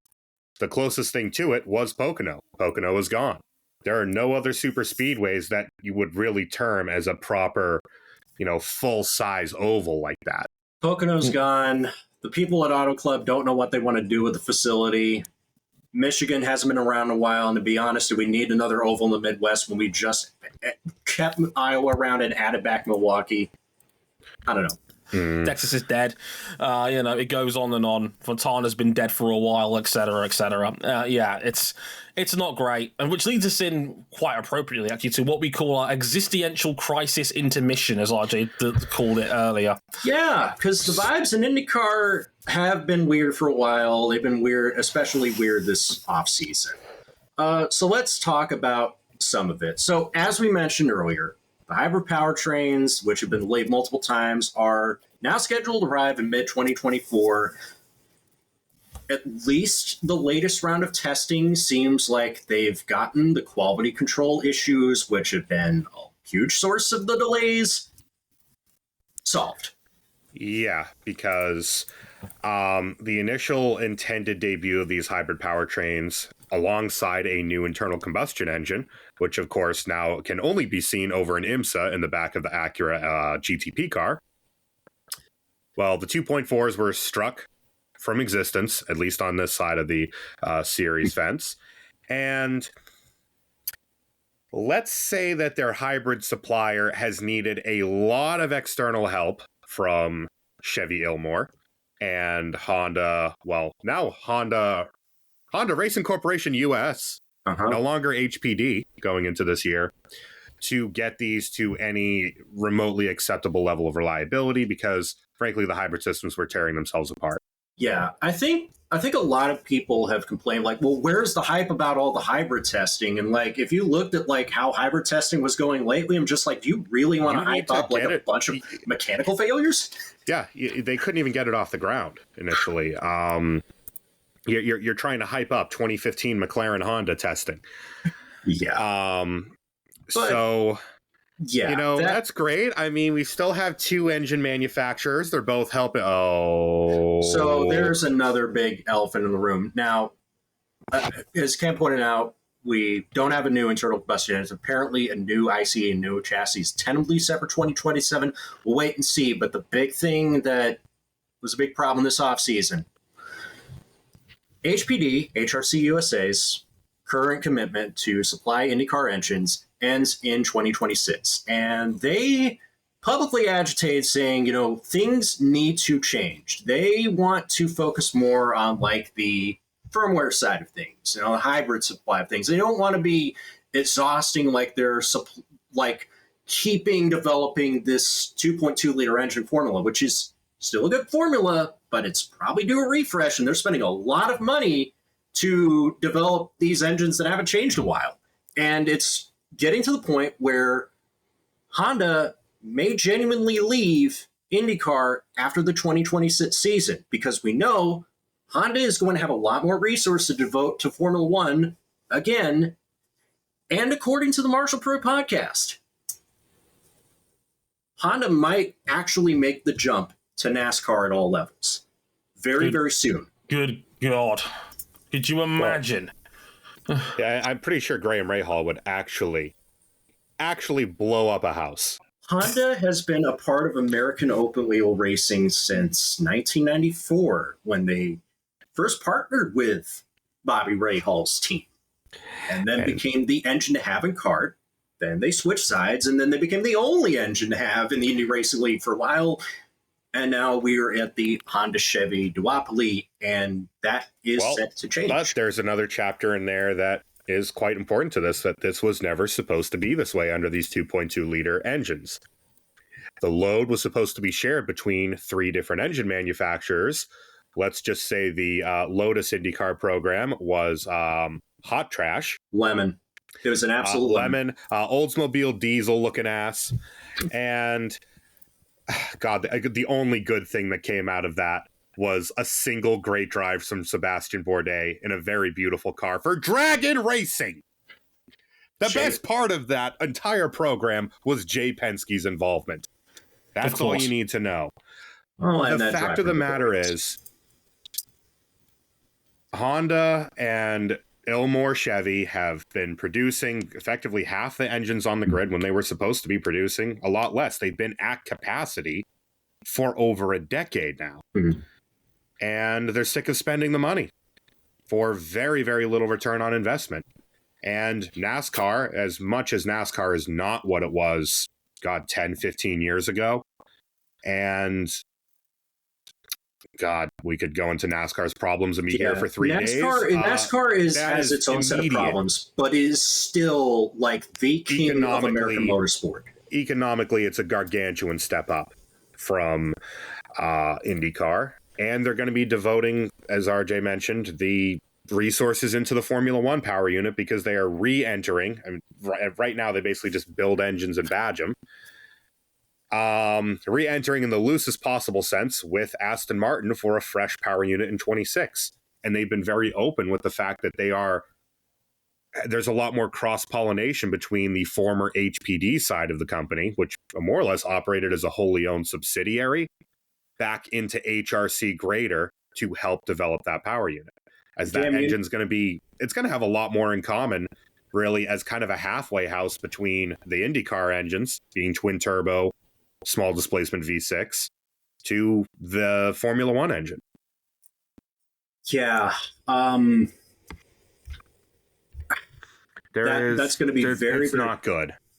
It's not good if Honda leaves without a replacement lineup, and IndyCar has been trying to find a third OEM for a decade. Now they're just may have to find a second replacement OEM, because I don't doubt that Chevrolet and Ilmor don't have the resources to supply a whole grid, but the question is... They barely have the resources to support the grid now, RJ.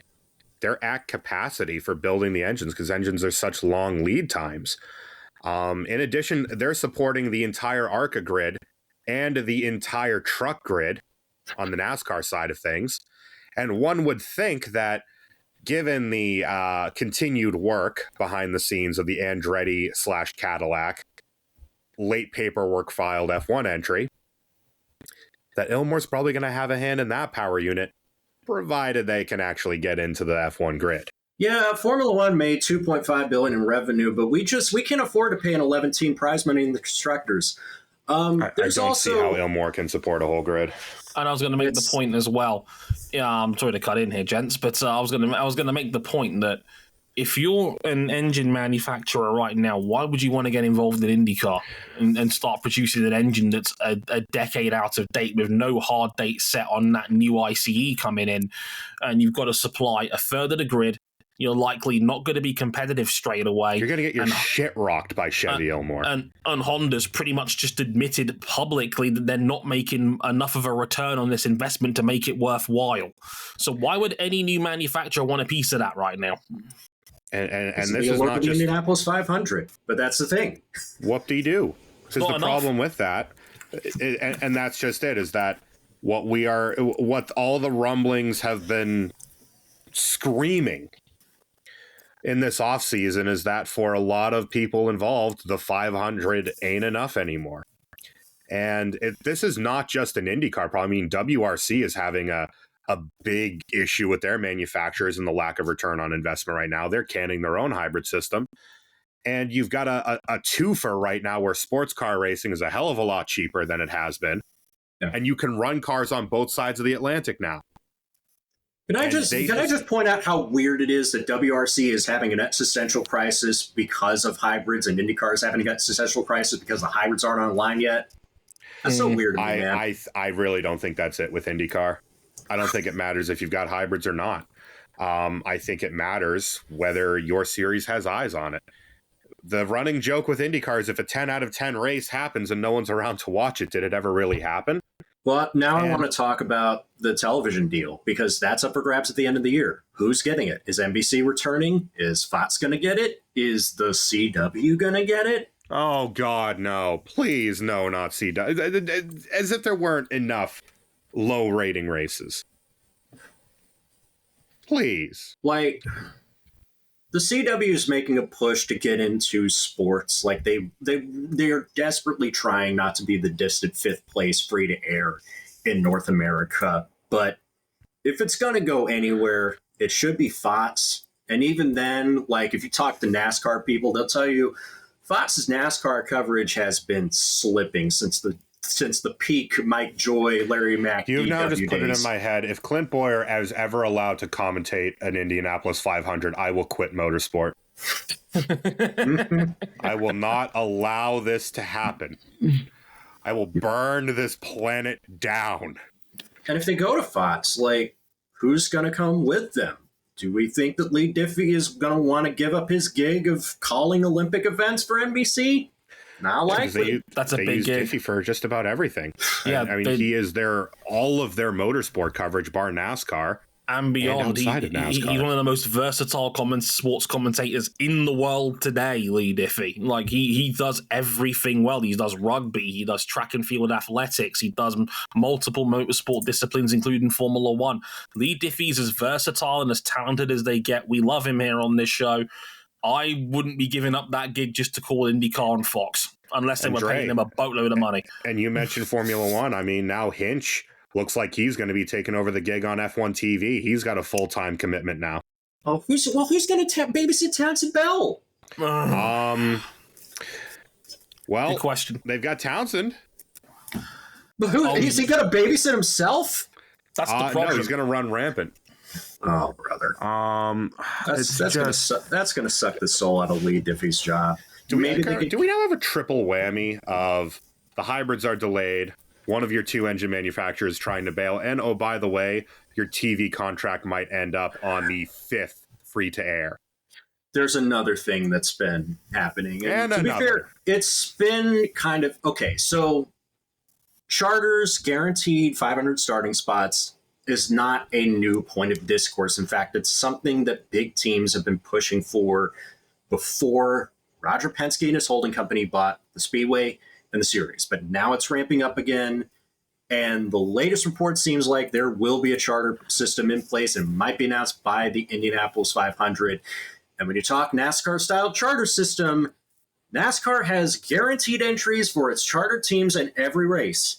And that means guaranteed Indianapolis 500 starting spots. And that means you are taking one of the big draws of the big race and you're throwing that in the garbage.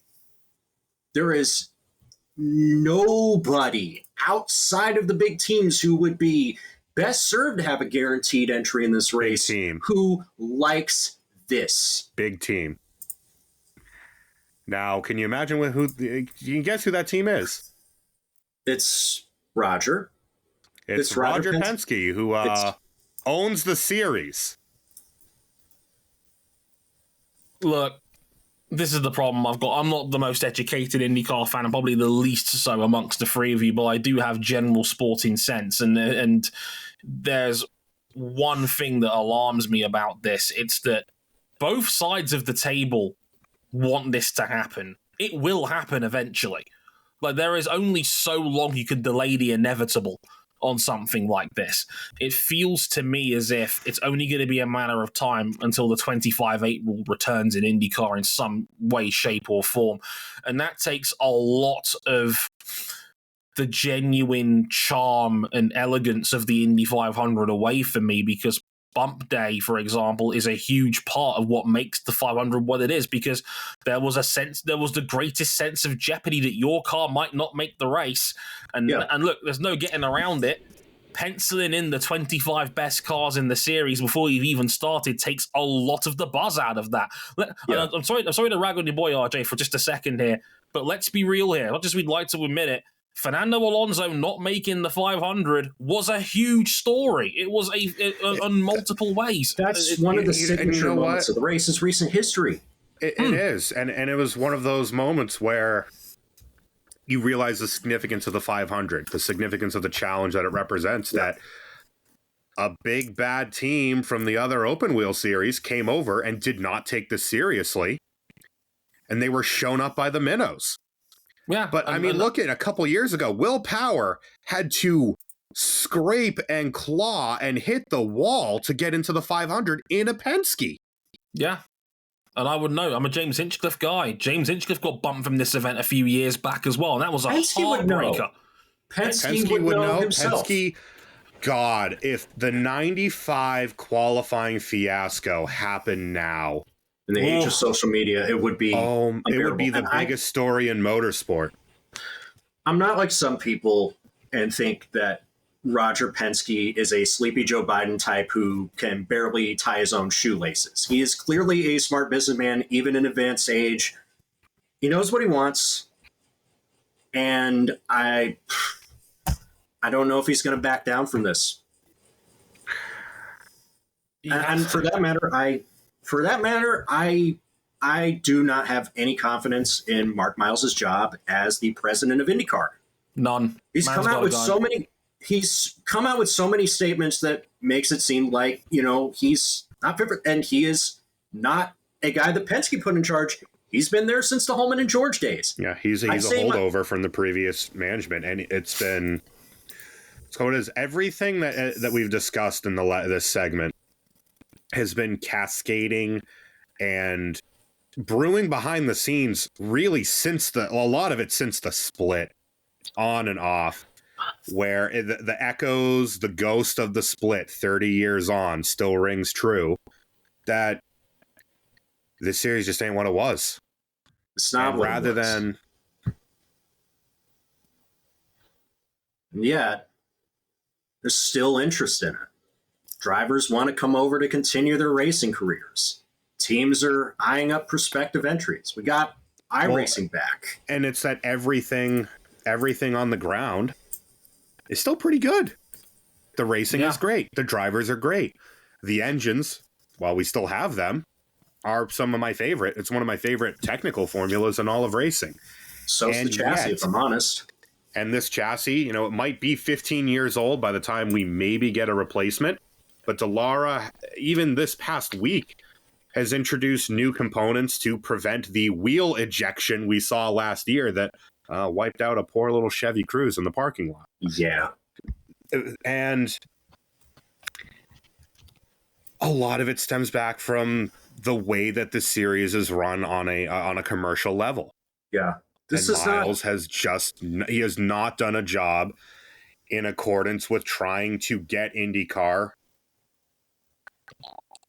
get off the pot, frankly. Yeah.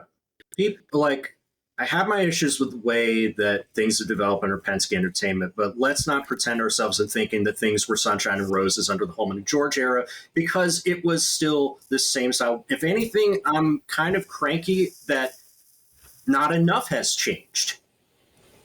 That once more in one take. Oh, man. That when Penske took this over a couple years ago, the hope was that we would see a large number of sweeping changes, and instead it's just been a lot of maintaining the status quo and dumping a lot of money into IMS. Which, to be fair, I think the investments made in the Speedway have been good, but this needs to start trickling over the IndyCar side. And I'll be real with you, like if you put the charter system into a vacuum and separate away from like all the justified anger of like taking away the concept of the fastest 33, I don't think that's enough of a needle mover. It hasn't been enough of a needle mover for NASCAR. I'll be real. Well, given that the sport and the teams are in open rebellion over it. Should we get into the second half of the grid? Yeah. I'm going to enjoy the season. I think we're all going to enjoy the season. Sure. I really hope they steer out of the skid. Speaking of steering out of the skid, let's talk about Rahal, Letterman, Lanigan Racing, who are back with 3 cars. The number 15 for second-generation driver Graham Rahal, who fittingly was 15th in the championship. The number 45, driven by Christian Lundgaard, who was 8th and got his first win in Toronto. And now in the number 30 car, third-generation driver Pietro Fittipaldi for the full season. Kind of a weird, mixed-up year for Rahal, Letterman, Lanigan last year, because if you look at just the ovals, you think they're the worst team in IndyCar. They were the worst team in IndyCar on ovals far too often last year.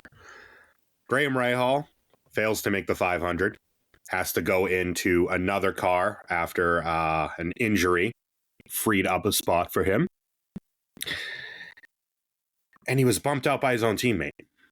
Yeah, and that teammate is now gone for underperformance for the rest of the season. That's the other thing, because on road and straight course form, especially in the back half of 2023, when they made a major engineering shakeup, they were really good. They were really good.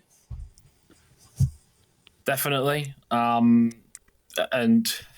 it's weird saying that. I mean, it was genuine. I mean, Graham Rahal had an emotional roller coaster of a year. He was bumped from the Indy 500. We all saw the pictures and the scenes, and one of the most dramatic bump day deciders ever last year. He had to fire his crew chief after a disastrous round in Detroit. And then afterwards, he was actually a fair bit stronger in the second half of the season as a direct result. And this is weird. We're saying this about Graham Rahal, who is entering year 18 of his IndyCar career at this point. Year 18, which is wild to even think about with Graham, who's still only in his... He's been on the scene as long as Kevin Durant has been in the NBA. He's spent literally half his life in the sport. Yeah, he debuted in 2006. 2007? A year before Kevin Durant was drafted by the then Seattle Supersonics. It's weird how it was a weird time to be alive. Pre-OKC Thunder era. Yes. Graham Rahal debuted in the Champ Car World Series. Mm-hmm. That is a thing. So good to see Graham look a little bit rejuvenated, and maybe some of that heel tendency that he's had as a driver in this series kind of faded away a little bit after he got bumped, because I've never seen the man so emotionally distraught as when he was bumped from that 500. The whole world got to see it, and he handled it with exceptional good grace. Something that I wouldn't have been able to do. I wholeheartedly maintain that. The big thing for me is on the other side of the garage, and that's Christian Lundgaard. Christian Lundgaard was incredible last year. We joke, if you're a fan of Flacco811 on Instagram, who loves a good NBA meme and a good joke, that he is the Bugatti outside of the shed picture you may have seen, memed in many a times. He's the Lamborghini parked up in front of the terrible looking house. Christian Lundgaard was 8th in the standings last year. He won in Toronto, and on road and street courses last year, he had an average finish of 7. Lundgaard was sensational where you could turn left and right last year. He was a real shot in the arm for this team. He's also a free agent at the end of this season. And will be in high demand. He's going to be in high demand. And you know what? I've got it written down in my future season preview that's going to come out in the next couple of days. So I will put this thought out into the universe here early. I think he's going to be a future Penske driver next year. Oh, dear God. He does fit the model. I don't think there's a team on this grid that doesn't get better hiring Christian Lundgaard. He's a stud. Yeah. He's been a stud from day one in this series. From the moment he flew over on 2 weeks' notice, rolled up at the Indy Road course, and was immediately Fast 6 level quality. He is sensational as a talent, and he's still only, I think, 23, 24 years old. He's got 15 more years of this if he wants it. Easy. That is a guy that you could pencil into a top-tier team, maybe not even necessarily as a number one option, as an insurance policy, and I think he'd do work for you. I think with better resources and a better team around him, this guy could be a title contender soon. I think that highly of him. You went too high. He's 22. It's a joke. He's a year younger than Rinus VeeKay. Oh my God. There's an alternate universe where Christian Lundgaard's already won at Indianapolis 3 times already in terms of the spring race, because he's stupid fast around there. Got 2 poles, 6 Fast 6 qualifying appearances, got the win at Toronto, 8th in the points.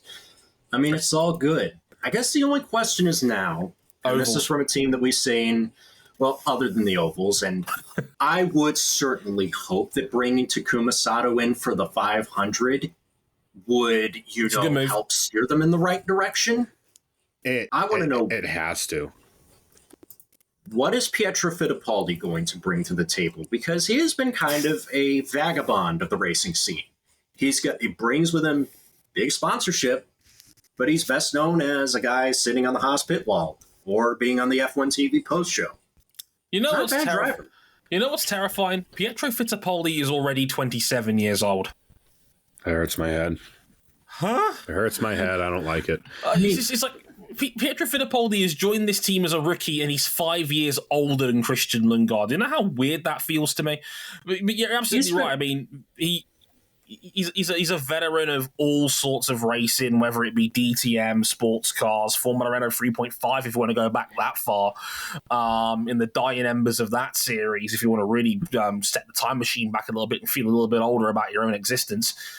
I don't know what to expect from him. I think he's a real wild card in that seat. I really do not know what to expect from him at all, because he's just had so little racing in the last few years. It's just hard to get a read on what he's going to be in that setup. Yeah. Because the only times we've seen him are in 2018 in the IndyCar series, where he was meant to have a split campaign, and that season was derailed by an injury picked up in the World Endurance Championship.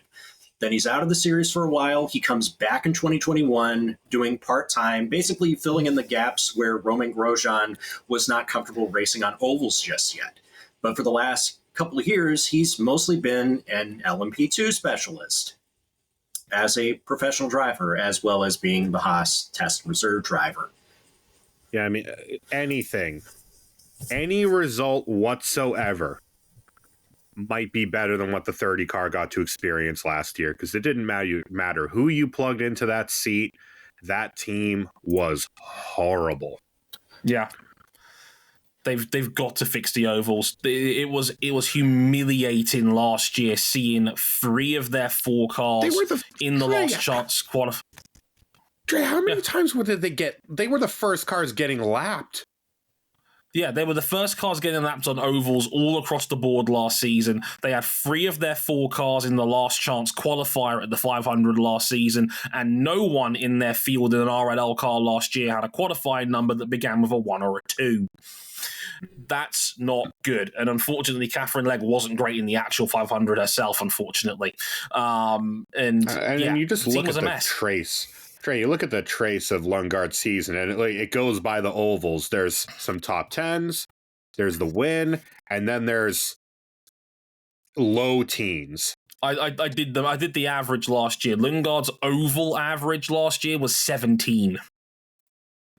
That's not going to cut it, especially in a season to fix the ovals. And with more ovals on this calendar as well, they are going to be badly exposed if they don't. Yeah, they're going to be the biggest victims of the oval shift. Where we've got 7 oval races next year. That's only going to do them dirty further. They need to fix that shit and just fast. Stato's input will be enough, even if it's just for a fortnight. That will carry on to the rest of the season. And as far as Pietro goes, there's one other thing that really swings the balance in his favor. 3rd-generation driver. His family, Emerson and Christian in particular, they were kind of good at this for a while. Oh, yeah, 100%. Next on the list, Andretti Global, the newly rebranded, newly renamed Andretti team. And if you saw their car reveals, uniform liveries as well, for the most part, with the big white front nose, which I do not like. But hey, I don't like it either, but that's subjective, not the big focus. Subjective taste. So we have Colton Herta and Carl Kirkwood return in this year, but they have a new driver in the number 28, and it's Marcus Ericsson, who was 6th in the championship and has been for the last 3 years now in IndyCar. So this is I think this is going to be another very interesting duel between them and McLaren in what I like to call the battle for the bronze, because that's kind of where I feel like these two teams are at right now. And yeah. I know you made a last-minute adjustment. I actually forgot to acknowledge this, RJ, that Craig Hampson has moved over from McLaren. So he's actually made a pinch of a key member of that McLaren setup. Yeah. So if you don't know Craig Hampson's MO, racer landed out. He first came to prominence in the mid-2000s with some French guy named Sebastian at Newman Haas Racing, and they won 4 consecutive titles. He's been to Andretti. He's been to Dale Coyne. He's been recently with McLaren, and now he is back at Andretti. And they're hoping that's a shot in the arm for a team that is F1 caliber, but if you watch them in IndyCar, you wouldn't think that. You think, oh, why are all these other F1 teams worried about them taking their money? They would be easy walkovers. Indeed. It's a nice shot in the arm, and obviously the big story here is Marcus Ericsson coming over. That was an interesting coup. I think this is going to be a big flashpoint for not only Andretti as a team for me, but also Marcus Ericsson as a driver. The more cynical of the Marcus Ericsson Appreciation Society have always said that a lot of his success came for driving for the Chip Ganassi machine. We're going to find out very quickly whether that was the actual case, or whether Marcus has genuinely improved to the point where he can actually lift the floor of a team that's badly needed a floor raiser for quite some time. I mean, we don't have much data on what Ericsson's like outside the confines of Ganassi within IndyCar, because his 1 year at what is now Aero McLaren, it's not the Aero McLaren that we know now, and it was very much a year of just like Ericsson's trying to find his feet. Yeah, not a lot of representative running.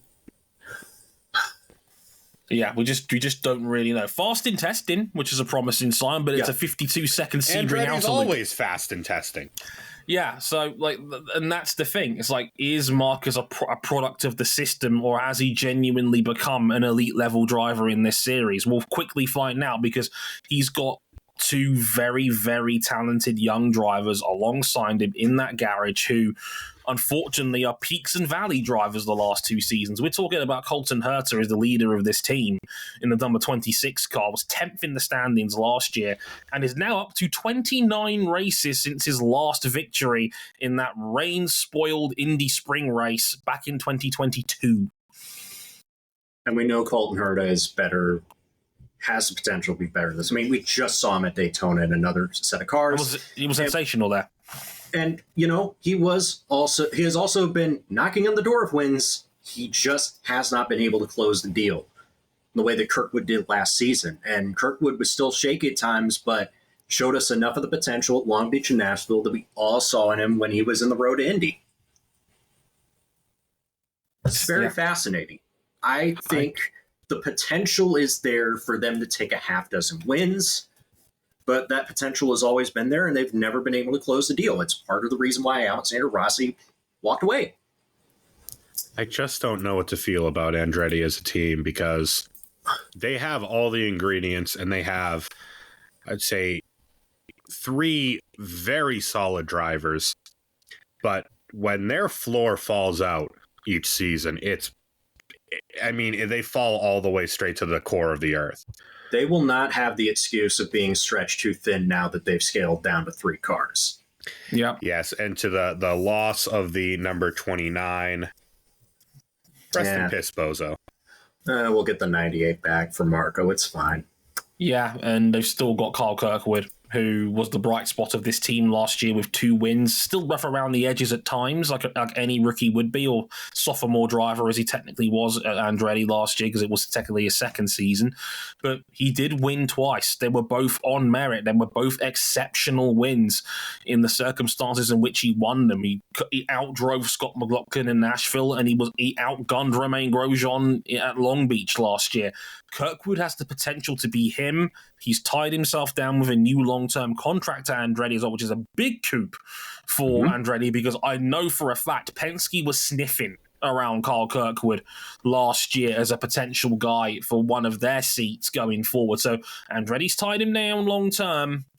I'm very curious to see how year 3 gets on for Kirk, because I think he could be the de facto leader of this team if this keeps up. He's trending in that kind of direction where I think he could be top 8 in the series this year. And let's not forget, he was running really well in the 500 last year towards the back end of that race until Snowball got turned into a trebuchet. That's correct. Yeah, he was on the leaders. He was on Newgarden's strategy when that incident happened. He was collected by Felix Rosenquist. I am just concerned that this team has a permanent case of cartoon anvil. Yeah, it didn't leave without Xander Rossi. And to the point of Kirkwood, he's still pushing the team, but that's going to require a response from Herta. We know he's been on a long losing streak. He's never had a good Indianapolis 500 that I can recall. Indeed. Forget, the prospect of him being the focal point of a hypothetical Andretti F1 team. I just want to see him get back on track in IndyCar, man.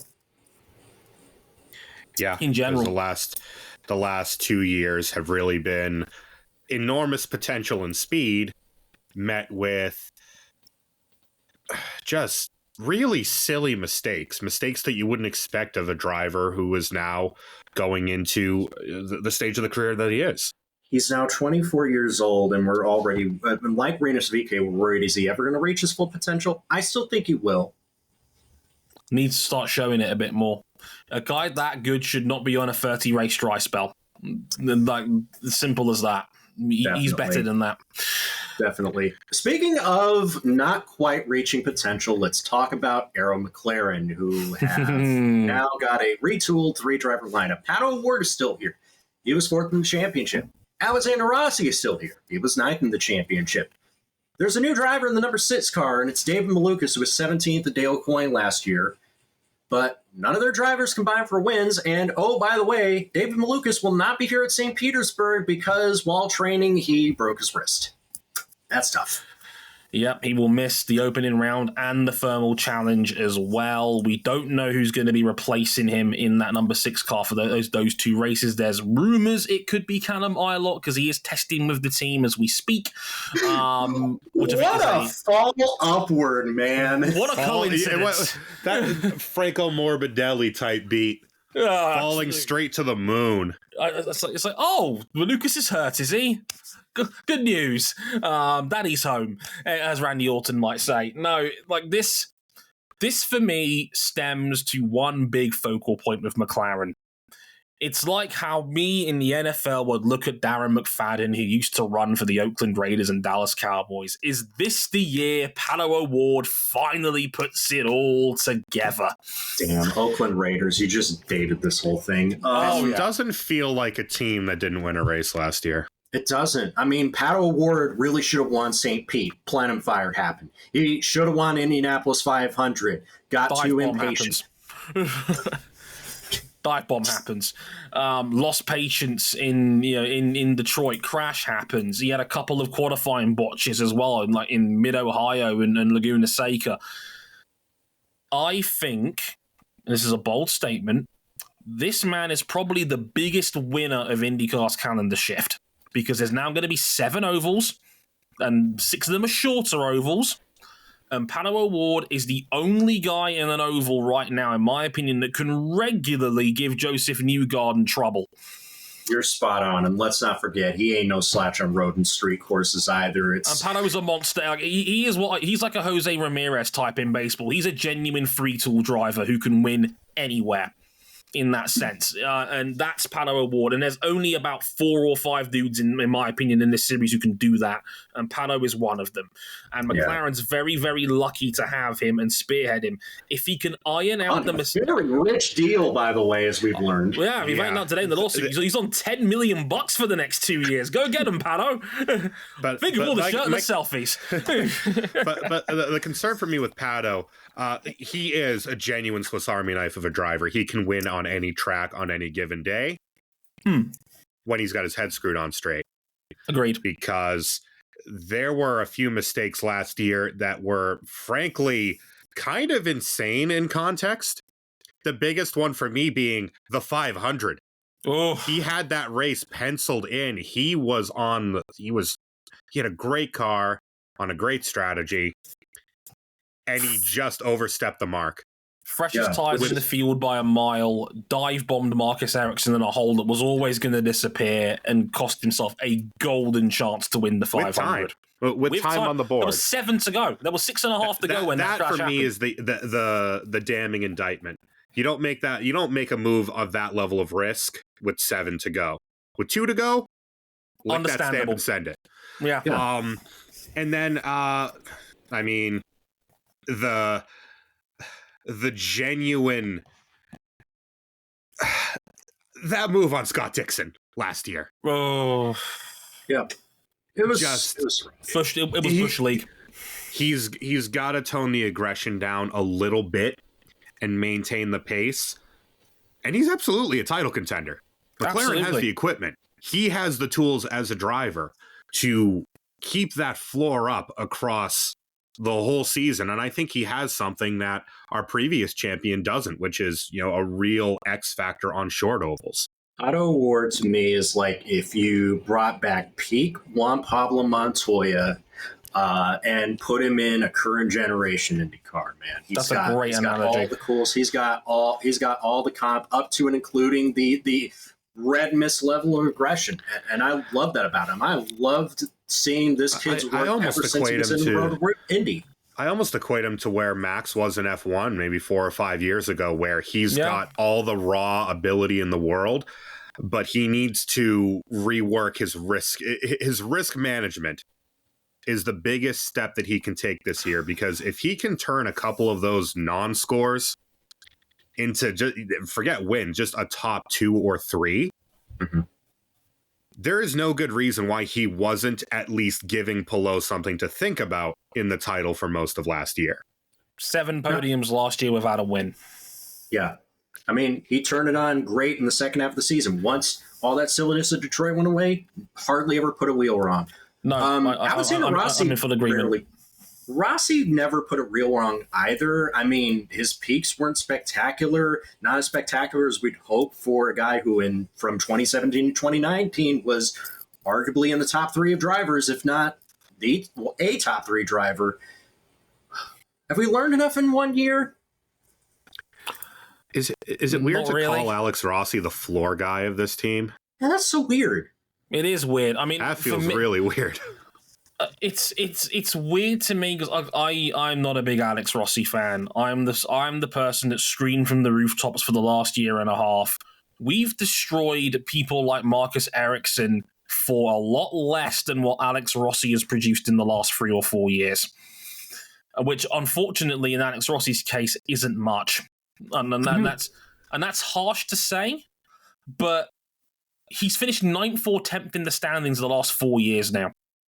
If anything, I don't think Alex Rossi's getting torched for it. I just think he's getting overlooked. And that's probably even worse. He's overlooked because he's had 1 win in his last 50 starts, RJ. That's the problem, because we know he's better than this.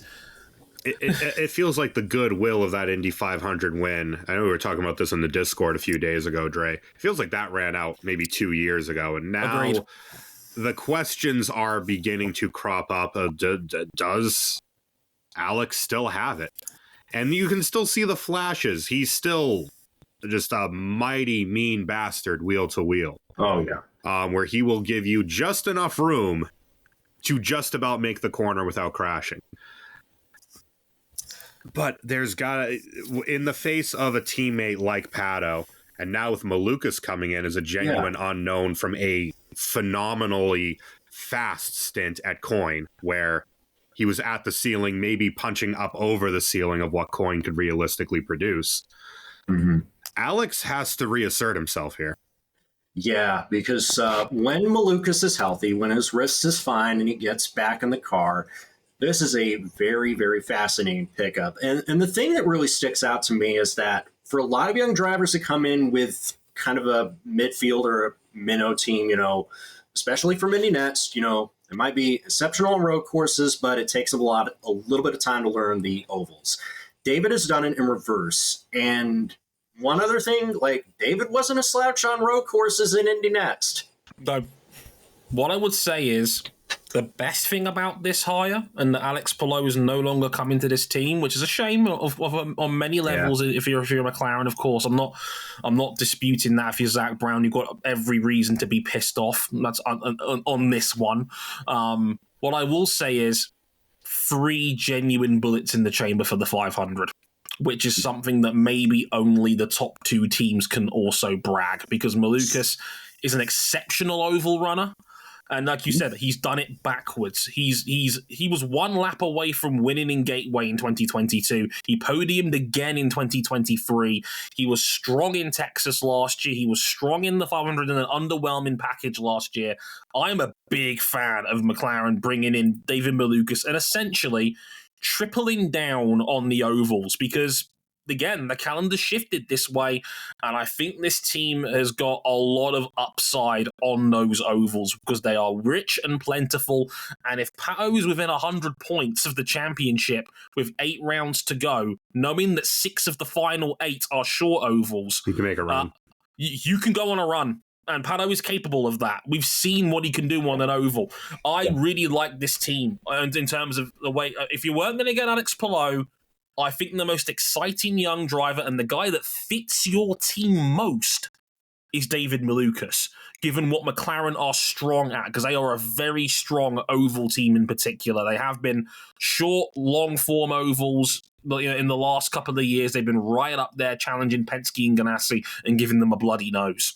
Definitely. So I really like the Malukas hire. I think he's going to be a very fun talent to watch. And let's be real here, given McLaren are no longer the snooty corporate types as a shit poster, Malukas is a great social media guy to have in your team as well, on a side note. That's a great foil to Alex Rossi. Him and Pato are going to go along great. Him and Pato are going to be like the children asking Dad, Alexander Rossi, if they can go to McDonald's, and Alexander Rossi's just like, we already stopped. I love the potential of this team, but this isn't little old Schmidt-Peterson Motorsports anymore. This is McLaren. Expectations are raised. They have been raised because of the level of investment that you've put in this team. The potential's got to start turning to real results. They need to win multiple races this year. There's no reason why they can't have at least 3 wins this year. That should be a minimum target. 3 wins, and if you can get Pato in the top 3 of the standings, I think that would be a nice additional extra goal. And hey, if you really want to go and play on hard mode, see if you can get Alex Rossi back in the top 6 again, because that would you might need a backup man in the same way that Dixon had Tony Kanaan back in the day. they need someone like Alex Rossi to be in there challenging every week as well, because he wasn't doing that last year. He was close, and that's a huge component as well. Last year, how Ganassi went on that, they were great all year, and we'll get into them in a moment. But Pato had no backup last year. No. Not consistently. Not really. If they want to make a title run, you've got to have the other two pulling points off of your Newgardens, your Palous, your Dixons, and softening the impact if you have a bad weekend, because if someone else just takes full points out of you, that gives you a big asshole to climb out of. Let's get into the big two. The first up in the red corner of the big two, Team Penske. We know the score. It's an unchanged lineup. Joseph Newgarden, the reigning Indy 500 champion, in the number 2 car. Scott McLaughlin in the number 3 car. And Will Power in the number 12. Well, we talked about big winners on the oval side of the calendar. It's impossible for me not to mention Joseph Newgarden in that conversation, with 7 ovals on the calendar, and Newgarden won 4 ovals last year out of the 5 on last year's calendar, including the big one, the 500. I'd argue he's the biggest winner on paper of this calendar shift, besides maybe Pato O'Ward. But there is an elephant in the room. Joseph's been struggling to turn right lately. That's so weird to think about, because his first wins were on road courses. And he's never been a terrible road course racer, but he's just been off of his recent form. He's been off the boil. One thing that I think is going to help, Andrea, I'm not saying this because I know you weren't a big fan of Bus Bros, but that show stopped now. Joseph now is trying to refocus on trying to get another series title, trying to get a second Indianapolis 500. He is now in the back 9 of his career. He is no longer the young child that I came to love in the mid-2010s.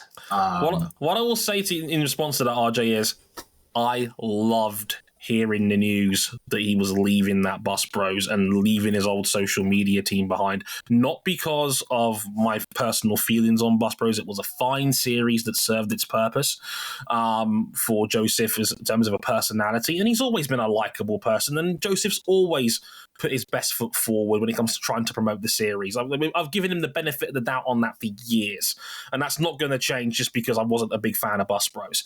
But I love the fact that Joseph Newgarden won the big one. He won the Indy 500 last year. That pretty much wipes your slate clean of any real criticism for your season, given how IndyCar itself values that race above all others. And he still made changes to his personal and lifestyle choices beyond that, because that is a man that says to me he knows his season low-key was kind of a disappointment, even though he won the 500. I love this move. I think it's fantastic. He low-key cratered to 5th in the standings after it all went to shambles after he wrecked at Gateway. Yeah, after that felt like the title truly slipping away from any chance of him getting it last year, because on road courses down the stretch, he and Penske as a whole were shot to pieces by Palou, Dixon, and Ganassi as a whole. That's so weird. That's not Penske's standard. They should be good at everything. Penske won 1 race on a road and street track in 2023, and that was Scott McLaughlin in Barber, and some would argue that was only because Romain Grosjean's car had a push-to-pass failure 2/3 of the way into that one. Well, let's talk about Scott McLaughlin, because now that Newgarden had the strugglish season, McLaughlin was the top guy in the championship, which is, again, an incredible thing for a driver who had no single-seater background prior to entering IndyCar, and now you might be thinking, is he the leader of this team? It's wild when Rick Mears was recommending Scott McLaughlin, and I didn't see it for the first year and a half of McLaughlin's run. And now I made the argument that he now might be the best all-round driver in this team. McLaughlin is him. And I think his back half of last year went very under the radar. I did the numbers on it. I'm pretty sure his average finish and qualifying position was around 5 in the back half of last year. That's championship level form from McLaughlin. Yeah. But obviously everybody glossed over it because of the summer of Palou and obviously him going on to completely railroad the title. But McLaughlin stepped up in a big way in the back half of the year and became the consistent floor guy that Penske has. Every race after Indy, top 10, including 3 second-place finishes on the podium. That's the one thing he's missing is an Indy 500. It's just like Colton Herta. He's missing a good Indianapolis 500 run to truly put himself over the top. And he's just never had a car for it. 14th at the 500 last year. And, I mean, Joseph came on late that race, but really Penske otherwise had a very quiet 500. Again, it's just Newgarden got on the right strategy and his car came alive in the last 50 laps of that 500. It was really peculiar how that 500 played out. But I would still say Penske's overall 500 pace, I think, is still a little bit up in the air. I just don't know how it's going to be when we actually get to May and how it plays out. But I still have every confidence in at least 2/3 of this lineup, and Newgarden and McLaughlin should still be riding contention all year long, especially if, again, with Newgarden and the ovals, he is going to be a threat down the stretch almost inevitably, no matter what the championship situation looks like, unless Penske has an abomination of the first half of the year, which I don't think will happen. The question for me is that what do you do with Will Power? I think he's earned the benefit of the doubt. We talked about it after the season. Will Power was not going. I mean, his wife almost died. It was really, really sad. With no hyperbole. His wife legitimately almost died, and nobody is going to perform up to their standard while that is hanging over them in their personal life. That is... Man, if you ever watched 100 Days to Indy, I've said it before, 100 Days to Indy, the episode on the Power family is a powerful watch. It's the best episode of that series, and it really goes into a lot of detail as to, like, Will and Liz are inseparable. Like, she's joined at the hip with that man, and so for her being in a hospital bed and communicating via phone for months at a time, that could not have been easy, given how much he adores his partner and their son. So I mean, I can understand last year he was off the boil. The facts of the matter is, though, he's 43 years old this year. He didn't have a great 2023, and I did some digging, and this was also, at age 43, was the time Roger Penske asked Helio Castroneves to step aside as a full-time driver in his team, and brought in the guy we now know as Scott McLaughlin. It was the same age. No, so it's Newgarden. It was Newgarden first, yeah. But like, this was the age 43 season where they asked Helio to step aside. We're now entering Will Power's age 43 season. He's been one of Penske's loyalist troops over the last 15, 20 years now. But that last year was the first year in American open wheel racing since 2007 where he did not win a race. Since 2006. I remember his first win. It was on the streets of Las Vegas. They look a little bit different than they do in F1, but that was his first career win, again, in the Champ Car World Series, a championship that does not exist anymore. He had won a race every year since, up until this year. Since he has run full-time in the Unified Series under Penske, he has won a race every year, except for last year. Until last year. I want to give him the benefit of the doubt because, like, I do too. He's still showing signs of quickness, and I hope if this does end up being Will Power's last full-time ride in the sunset, that it's a good one. I hope it's a good one. We all love Will Power. He's a goofball, but we love him as an overall goofball, an engaging personality. He shoots from the hip. He has his heart on his sleeve, and he's an incredible character and personality. He's been one of the backbone drivers of this series since its unification. But I said it earlier in the show, and I will say it again. I've got a feeling Christian Lundgaard will end up in that 12 car next year. I'm nailing my flag to the mast on this one. You heard it here first. I think Roger Penske will make a play for Christian Lundgaard in that 12 seat, and I think this might be the year where he asks Will to step aside. And if that happens, Justin Newgarden's going to be the grizzled veteran of the team, and that's going to make me feel ancient. At 33, which is just so weird. And you want to feel even more ancient? Let's talk about Chip Ganassi race. Oh, Christ. I mean, they've been the standard of the series, but they've got two drivers that are beginning their IndyCar careers, one that's starting their first full-time season, and the two best drivers in the sport. The rookies are Kyffin Simpson in the number 4 and Linus Lundqvist in the number 8. The driver starting his first full season after winning Rookie of the Year by default was Marcus Armstrong in the number 11. Scott Dixon was runner-up in the championship with a great year that would stand up to any other season except for the year that Alex Palou had. He is the 2-time and reigning IndyCar Series champion. We mentioned Instagram meme account Flacco811. Sometimes when they talk about like a great player having a great game, they'll just zoom in on a picture of themselves. They'll just take the same picture and zoom in on it. That's Alex Palou. Him. Dude. So let's talk about the rookies first. Linus Lundqvist was spectacular in the handful of races that he got, and Chip Ganassi was so eager to have him. Apparently, he saw one drive of him at Indianapolis's road course when they had that autumn race last year, and apparently he made Linus an offer that he couldn't refuse. It was like, what's it going to take? I will price Michael Shank out of this driver, and that's exactly what happened. I like winners, and I think you're a winner. I love Chip for that. And you know what I love is like Linus, we were like understandably upset that he didn't get a ride after winning the Indy Nets title, and then Linus just got back pay with interest. Oh, I cannot believe the whole field let this man slip into Chip Ganassi's fingers. What the hell is wrong with you, IndyCar? This man was a stud in Indy Next in 2022, and we were just like, nah, no one can flip the bill to make this work. This dude is quick. This dude is sensational. He walked into a Shank team and was immediately showing fast 12 pace. And that was a setup that's not the best in IndyCar, and he was quick as hell. He was running top 10 level kind of pace from the start. He's going to Chip. And if you believe that the Chip Ganassi team is a machine that gets the best out of its drivers, there is no better fit for this man in IndyCar.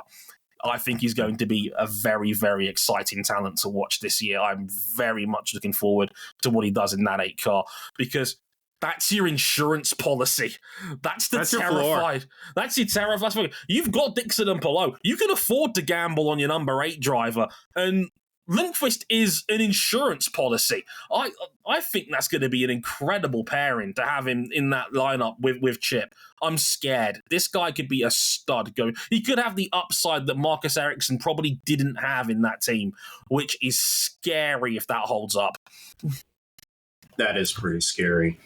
But there's another rookie to consider. Kyffin Simpson in the number. They brought back the number 4 car for this. Yeah, the number associated with when Alex Zanardi first broke into kart in 1996. That was his number. From 96 to 97, he eventually became the champion in 97 and carried the number 1 in 98.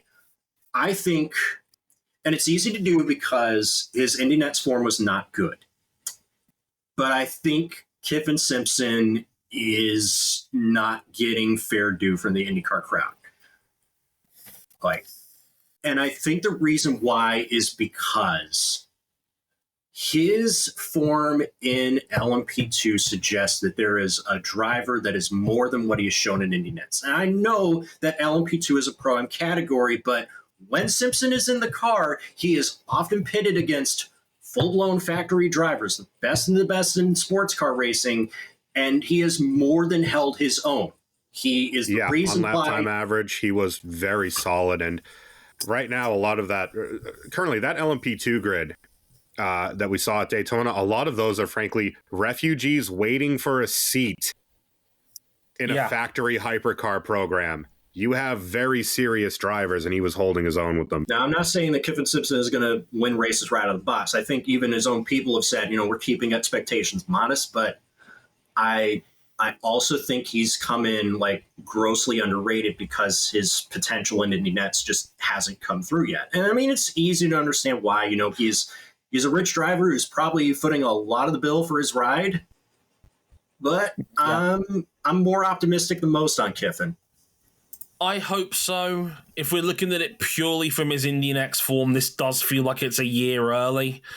But as you said, I can't sit here and gas up Christian Rasmussen based off his LMP2 form he showed at Daytona earlier this year and not do the same for Kiffin Simpson, who absolutely, as RJ and Cam can attest, has absolutely held his own in a sports car environment as a young teenager with some very talented and gifted drivers in that category. Like, the upside is there. I just hope he can convert what he has shown in a sports car into single-seater racing, because the jury, unfortunately, for that portion of his career is still up in the air a little bit. It still feels like he could have done with an extra year of seasoning in Indy Next just to see where he's at. But I understand why they've wanted to accelerate this, especially if he's prepared to pay for his own ride. If you're prepared to pay for your own ride, then fair enough. I can't sit there and question that. I'm fine with that personally. So let's see what he can do in that sense. Also, big year for Marcus Armstrong. Big year for him. Well, he was Rookie of the Year last year. He was 20th in the standings. I was a big fan of Marcus Armstrong on road and street courses last year. He was a regular top 10 contender, had a couple of really strong performances taken away from him at Road America and at Portland last year, where I remember at America he was running top 3 on leader's pace and was boxed early for Chip to kind of hedge his bets in case there was a weird or awkward caution late on, and he was the victim of that. He got the wrong end of that caution call, and Marcus could have had a podium that day, and that would have been a real strong performance from him. Portland, he was running top 8. Bad pit stop. It's just one of them things. Look, he's a podcasting goofball, so I kind of have to respect him to a degree, because that's basically me in a nutshell, from Screaming Meals himself. But the guy is quick. Which is not like Dinner with Racers for Zoomers, by the way. It has an entirely different format. It is indeed. But what I would say is that he's come like this. This is the worst year to possibly learn how to oval, because we've got 7 of them coming off, and he's never done an oval race until this year. He's taken on the full calendar this year as opposed to being on a part-time schedule. So he's going to have to learn. He's going to have to learn quick. And that might be a shortcoming this year, because we just don't know what he's going to be on ovals. Chip Ganassi's not a bad place to be an oval driver, but it's not necessarily the best, if that makes sense. I would actually say for them, on the oval equipment, maybe on short ovals, not amazing. I don't think he could have better equipment to try and run at this 500, though. Yeah. Agreed. Ganassi are an excellent 500 team, not so much on short ovals. I think that's fair to say. But I'm excited to see if he can carry on bringing that sort of top. If he can keep that top 10 floor on road and street courses and can add modest gains on ovals, he's going to be absolutely fine. Yeah, I think I'd rather learn ovals in this environment at Ganassi than what Christian Lundgaard had to learn ovals with at Rahal Letterman Lanigan before the engineering shakeup. Garbo. The big 2. Dixon, the runner-up. Palou, the champion. Dixon remains at 44. Him. Any other season last year, and he would have had a dominant championship win. Instead, he got his doors blown off. Kind of says it all, really. 575-point season last year, 3 wins in the last 4 races, only was out of the top 10 once as a direct result of Pato O'Ward dive bombing him, and he lost the championship to Alex Palou by 76 points. He was eliminated before the final race of the season, which again just goes to show like how good Alex Palou was last year. Is he still him? I don't want to ask the question if this is the year where he hits the cliff. It's like every time we think the cliff is coming, he finds new ways to win races and stay being him. It didn't show. It didn't show at Daytona because the let's just say the 01 Cadillac sins were not Dixon's own. No, they were not. Yeah. And look. I'm not going to question Scott Dixon's ability. I will wait for the cliff to happen because he's still stupid good. I wonder if there's a little bit of grit in Dixon's character, knowing that Alex Palou is slowly taking over what's been his team for the better part of a decade now. Because the reality is Palou is going for his 3rd Astor Cup in the last 4 years. And honestly, and this is not a bold statement, I don't think, Palou has arguably been the best driver in the Indy 500 for the last 3 years too, and has been super unlucky not to win at least one of them. Definitely. I mean, we talk about like how Palou's only deficiency is on short ovals. 8th, 3rd, and 7th last year, and if you include Texas, a third. If you remember, right. If you remember the 2021 F1 season, bad subject, I know. Remember the Russian Grand Prix when Lewis wins? He sees Max pull into second place after a grid penalty start. He's like, "How the hell did you get here?" That was Joseph Newgarden. That's Alex Palou. Every single time you think, "Oh, he's just having a middle of the road day on a short." Wait, why is he 7th? I don't think he has any weaknesses in his game. And among all the other benefits, he's got a brand new sponsor. He's ingratiated himself so much into the team that Chip Ganassi is going to put him in a Cadillac V Series R at the 24 Hours of Le Mans after an impressive performance at Daytona. And he pitched Andretti's lead sponsor. Yeah, he was fantastic at Daytona. He was in the top 10 for average pace, despite his first ever run in a prototype race. This dude is him. He is a freak. I cannot sum this up anymore. He is one of the best racing drivers on the planet today. You know, after Mid-Ohio, he really fell off last year. He only racked up 2nd, 8th, 3rd, 7th, 7th, 1st, and 3rd to close out the year. His worst finish all year was 8th. I mean, his floor, it's you win your titles on your bad days, and Alex Palou does not have bad days anymore. He didn't have one. He just didn't have one. He's pinched his the bad DHL day was the Indy 500. He finished 4th. and had the greatest qualifying run in 500 history to set pole for that race. I still remember his first lap of that qualifying run, where he did a 235 mile an hour lap, and my jaw hit the ground. I was just like, "What?" He's ridiculous. We've gassed him up on this show enough. He's arguably the best racing driver on the planet today, and he is probably going to be everybody's favorite going in to win everything this year. And he's now doing it in yellow and red because they pinched DHL as their lead sponsor. So the marquee car on the grid is going to be in DHL yellow and red. Gorgeous livery, by the way. The only question mark I have, and it's a small one, is Chip stretching to 5 full-time cars a bit too much? That's the only question mark I've got. It's interesting. I know it didn't work for Andretti, but I don't know. Some teams can bring in more people and excel at it. I'm not expecting Ganassi to have all 5 cars inside the top 5 in the standings. I'm not even expecting all 5 of their cars to win. But I think they may handle it better than some teams have done when they have expanded. Because I think the only team that's really done it so far is Penske. Well, and it's got to be better than the last time that Ganassi did it, because Ganassi at one point was running just a bevy of two glorified cars. pay drivers, basically. I love Charlie Kimball. He's great. Max Chilton had his moment in the sun, but this is better. But the driving talent is better. But stretching your engineering talent that way, I think we've seen it a lot in IndyCar, that you have more bullets in the chamber, but the bullets aren't as strong. I do think that if you're going to give someone a challenge in that situation, giving that challenge to Scott Dixon and Alex Palou, those two are probably up to the task. But they have to not lose sight of the fact that they are Chip Ganassi, and they have been the best team here for a couple of years. Yeah. And they really don't want to dilute what makes them great. Definitely not. That's the only concern for me. And they sold their NASCAR program. Things have not gone well so much on the sports car side of things, despite a few wins in IMSA. So IndyCar has been their strongest point. Wow, this is a good looking grid. I can't believe how much we talk about this for a series that we're all down on. Yeah, it's down, but it's interesting, and that kind of makes it more fun. I've listed out a smorgasbord of topics. Jason, get your notebook out.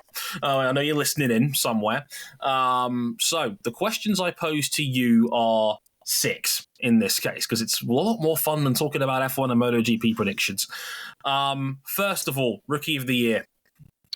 Linus Lundqvist, and I don't think it'll be close. I know I talked up Kiffin Simpson. I think it'll be better than expectations, but Linus Lundqvist, clear Rookie of the Year favorite. Rasmussen's not running all the races, and I don't know what Blomqvist has underneath him. Copy and paste that answer, Linus Lundqvist. Me free, Linus Lundqvist for me. I think he's going to raise some eyebrows this year. I probably shouldn't have put the Rookie of the Year question in there for no other reason than he hasn't actually got a lot of competition in the field because Rasmussen's only on a part-time schedule. But, hey, Marcus won it last year on a part-time schedule, so who knows how it could shake out in the end. You never quite know for sure. But, yeah, I'm in triplicate. Linus Lundqvist for me, I think he's going to surprise a lot of people. Indy 500 winner. Pato O'Ward is due. He's been good at this race the last couple of years. I would argue McLaren, pound for pound, is the best Chevrolet-powered team at the Indianapolis 500. Pato O'Ward is one of the strongest all-around drivers, and I think this is the year that he takes a big step forward, and that's going to start with an Indianapolis 500 win. Cam? Pato O'Ward is due. But you know who else is due? Victim of highway robbery last year. I think this year, provided the cartoon anvils stay away, the spears are dropped, Alex Palou completes his infinity gauntlet of IndyCar achievements with an Indy 500. I'm with Cam on this one. I'm also going to say Alex Palou. I think this is the one that Palou's been missing. And I think I said before, he's been the best. I think he's been the best all-round driver at the Indy 500 for the last 3 years now. And I think he's just never had a clear run. He was unlucky not to win it against Helio as well a couple of years ago. People forget he was second that day. And he was not very much distance. By less than half a second. And Palou was right there. He's been excellent at this race from day one. He's been excellent at just about fucking everything since day one. And I think Super Formula alum. Yeah, and I think Alex Palou wins the 500 this year. Who has the higher average championship finishing spot between their cars, between McLaren and Andretti? I'll take a weighted average on this one, and we'll see how it shakes out. I'll go first. I think McLaren has a slightly higher floor this year. I will say McLaren over Andretti by a nose. I think McLaren has a higher ceiling and floor, and I'm really curious to see how Malukas does now that he's going to have top-tier equipment under him. And I think Pato will he will right some of the wrongs of the last year. I would say McLaren. Give me Andretti. Wow. I think that it can't be another year of Andretti leaving opportunities on the table.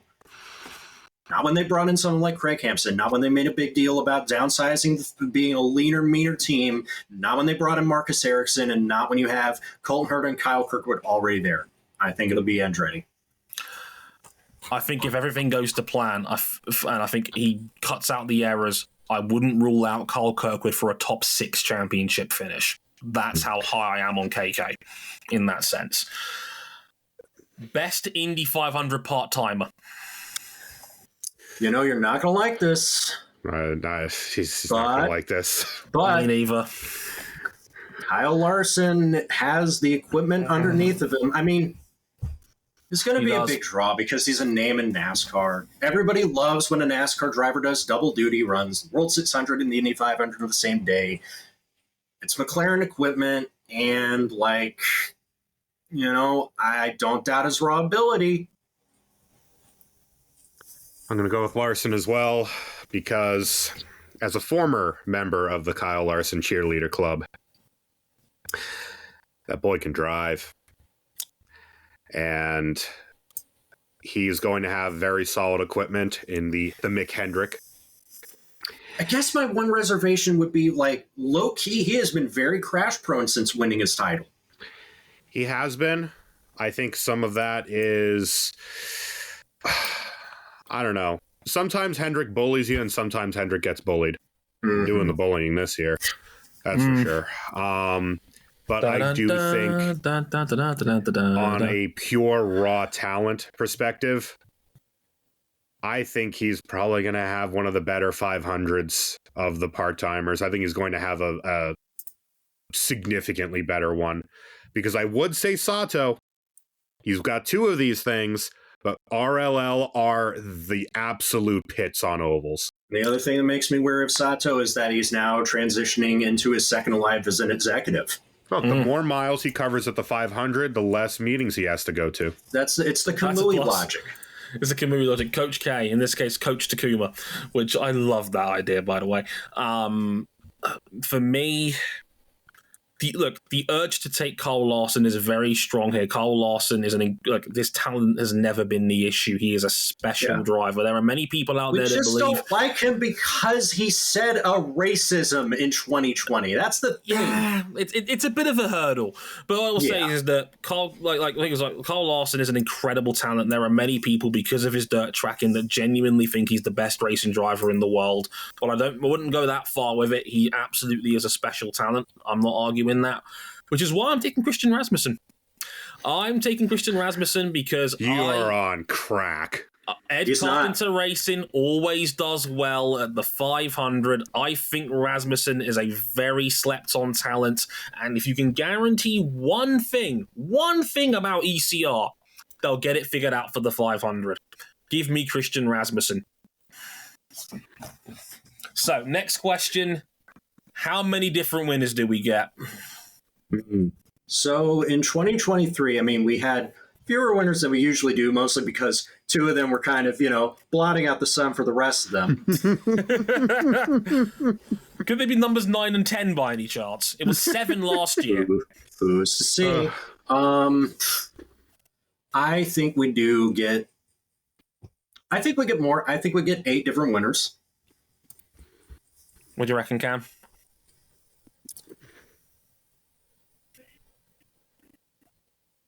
You going on the upper end of that, or are you going on the lower end of that? I go 9. That's very high. I think 9 because I think a third of the field.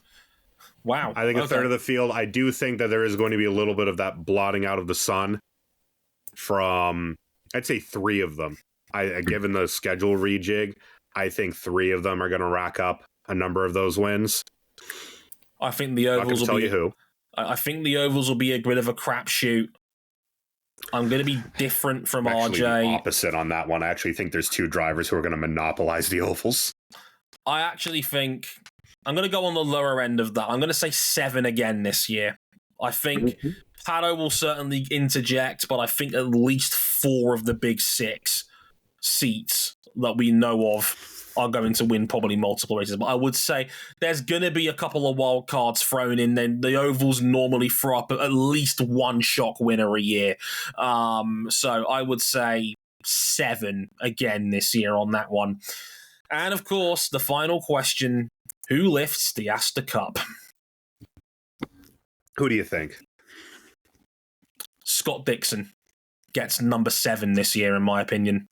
I think the record. I think the short oval shift will actually hurt Palou a little bit more than expected. And I think the man who will come alive at the end and take advantage of the chaos will be Scott Dixon. I think Dixon will win his 7th Astor Cup this year. That's bold. I know, it's bold. It's bold to say that Scott Dixon's going to win the title, which is weird to say in 2024, but here we are. Well, he never successfully defends his championships. He just wins them in multitudes and spreads them all out over the years. We know you're picking, Art. We know you two are picking. Just say Alex Palou. You know you want to. I was trying to word it. Thanks. Coward. Because no coward. I'm picking exactly what you think I'm picking, because I don't think Dixon will be able to capitalize enough with the presence of Newgarden and Pato in the field on those short ovals to make a big enough dent in Palou. And let's not forget, Palou was probably a couple wins short of where he could have been last year, given various cartoon anvils either going into his side pod or making his front wing a little bit crooked. That front wing being crooked only dropped him down to second place. What a problem to have. RJ? I'm going to be predictable as well. Joseph Newgarden is due a third series title. Joseph Newgarden, it's not even because of the shift towards adding more ovals. It's all about the new attitude. It's all about the focus. This is a guy who has won everything and is not satisfied. He wants to win more. He aches to win more. He wants to be, when all is said and done, in the inner circle of the all-time greats, and that's going to start with a third national title.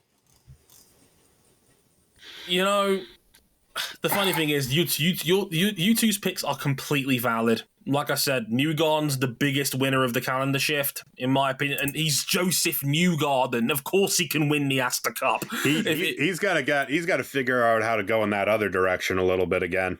If he does, look out, because it's Joseph. He can absolutely run a field over if he has to. We know how.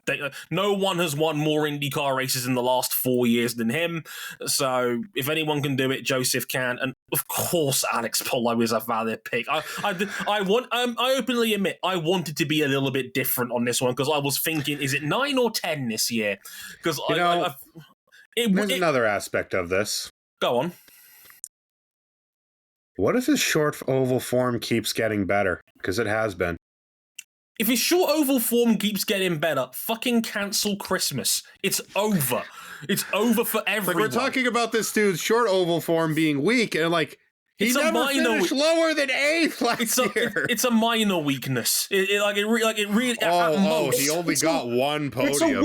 It's a weakness in the sense that Ken Griffey Jr. only hit 56 home runs in 1998.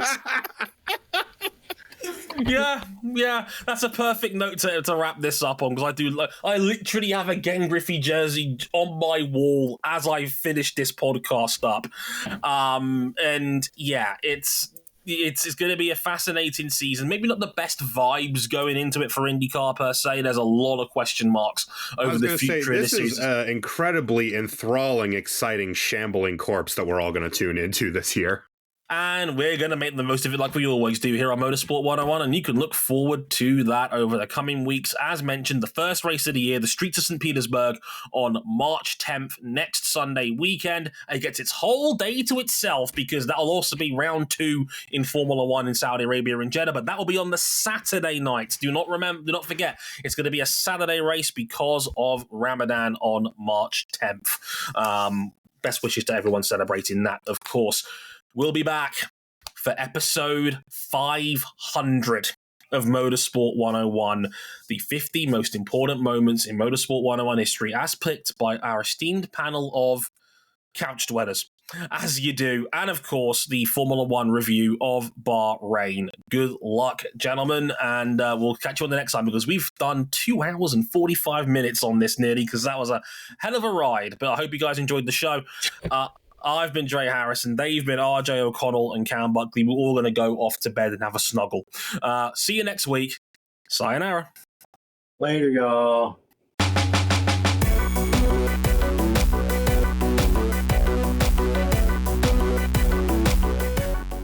I don't even know how to respond to that. Are you a big spoon or a little spoon guy, Cam? Bold to assume any kind. You're out here having sex. Well, I've had enough.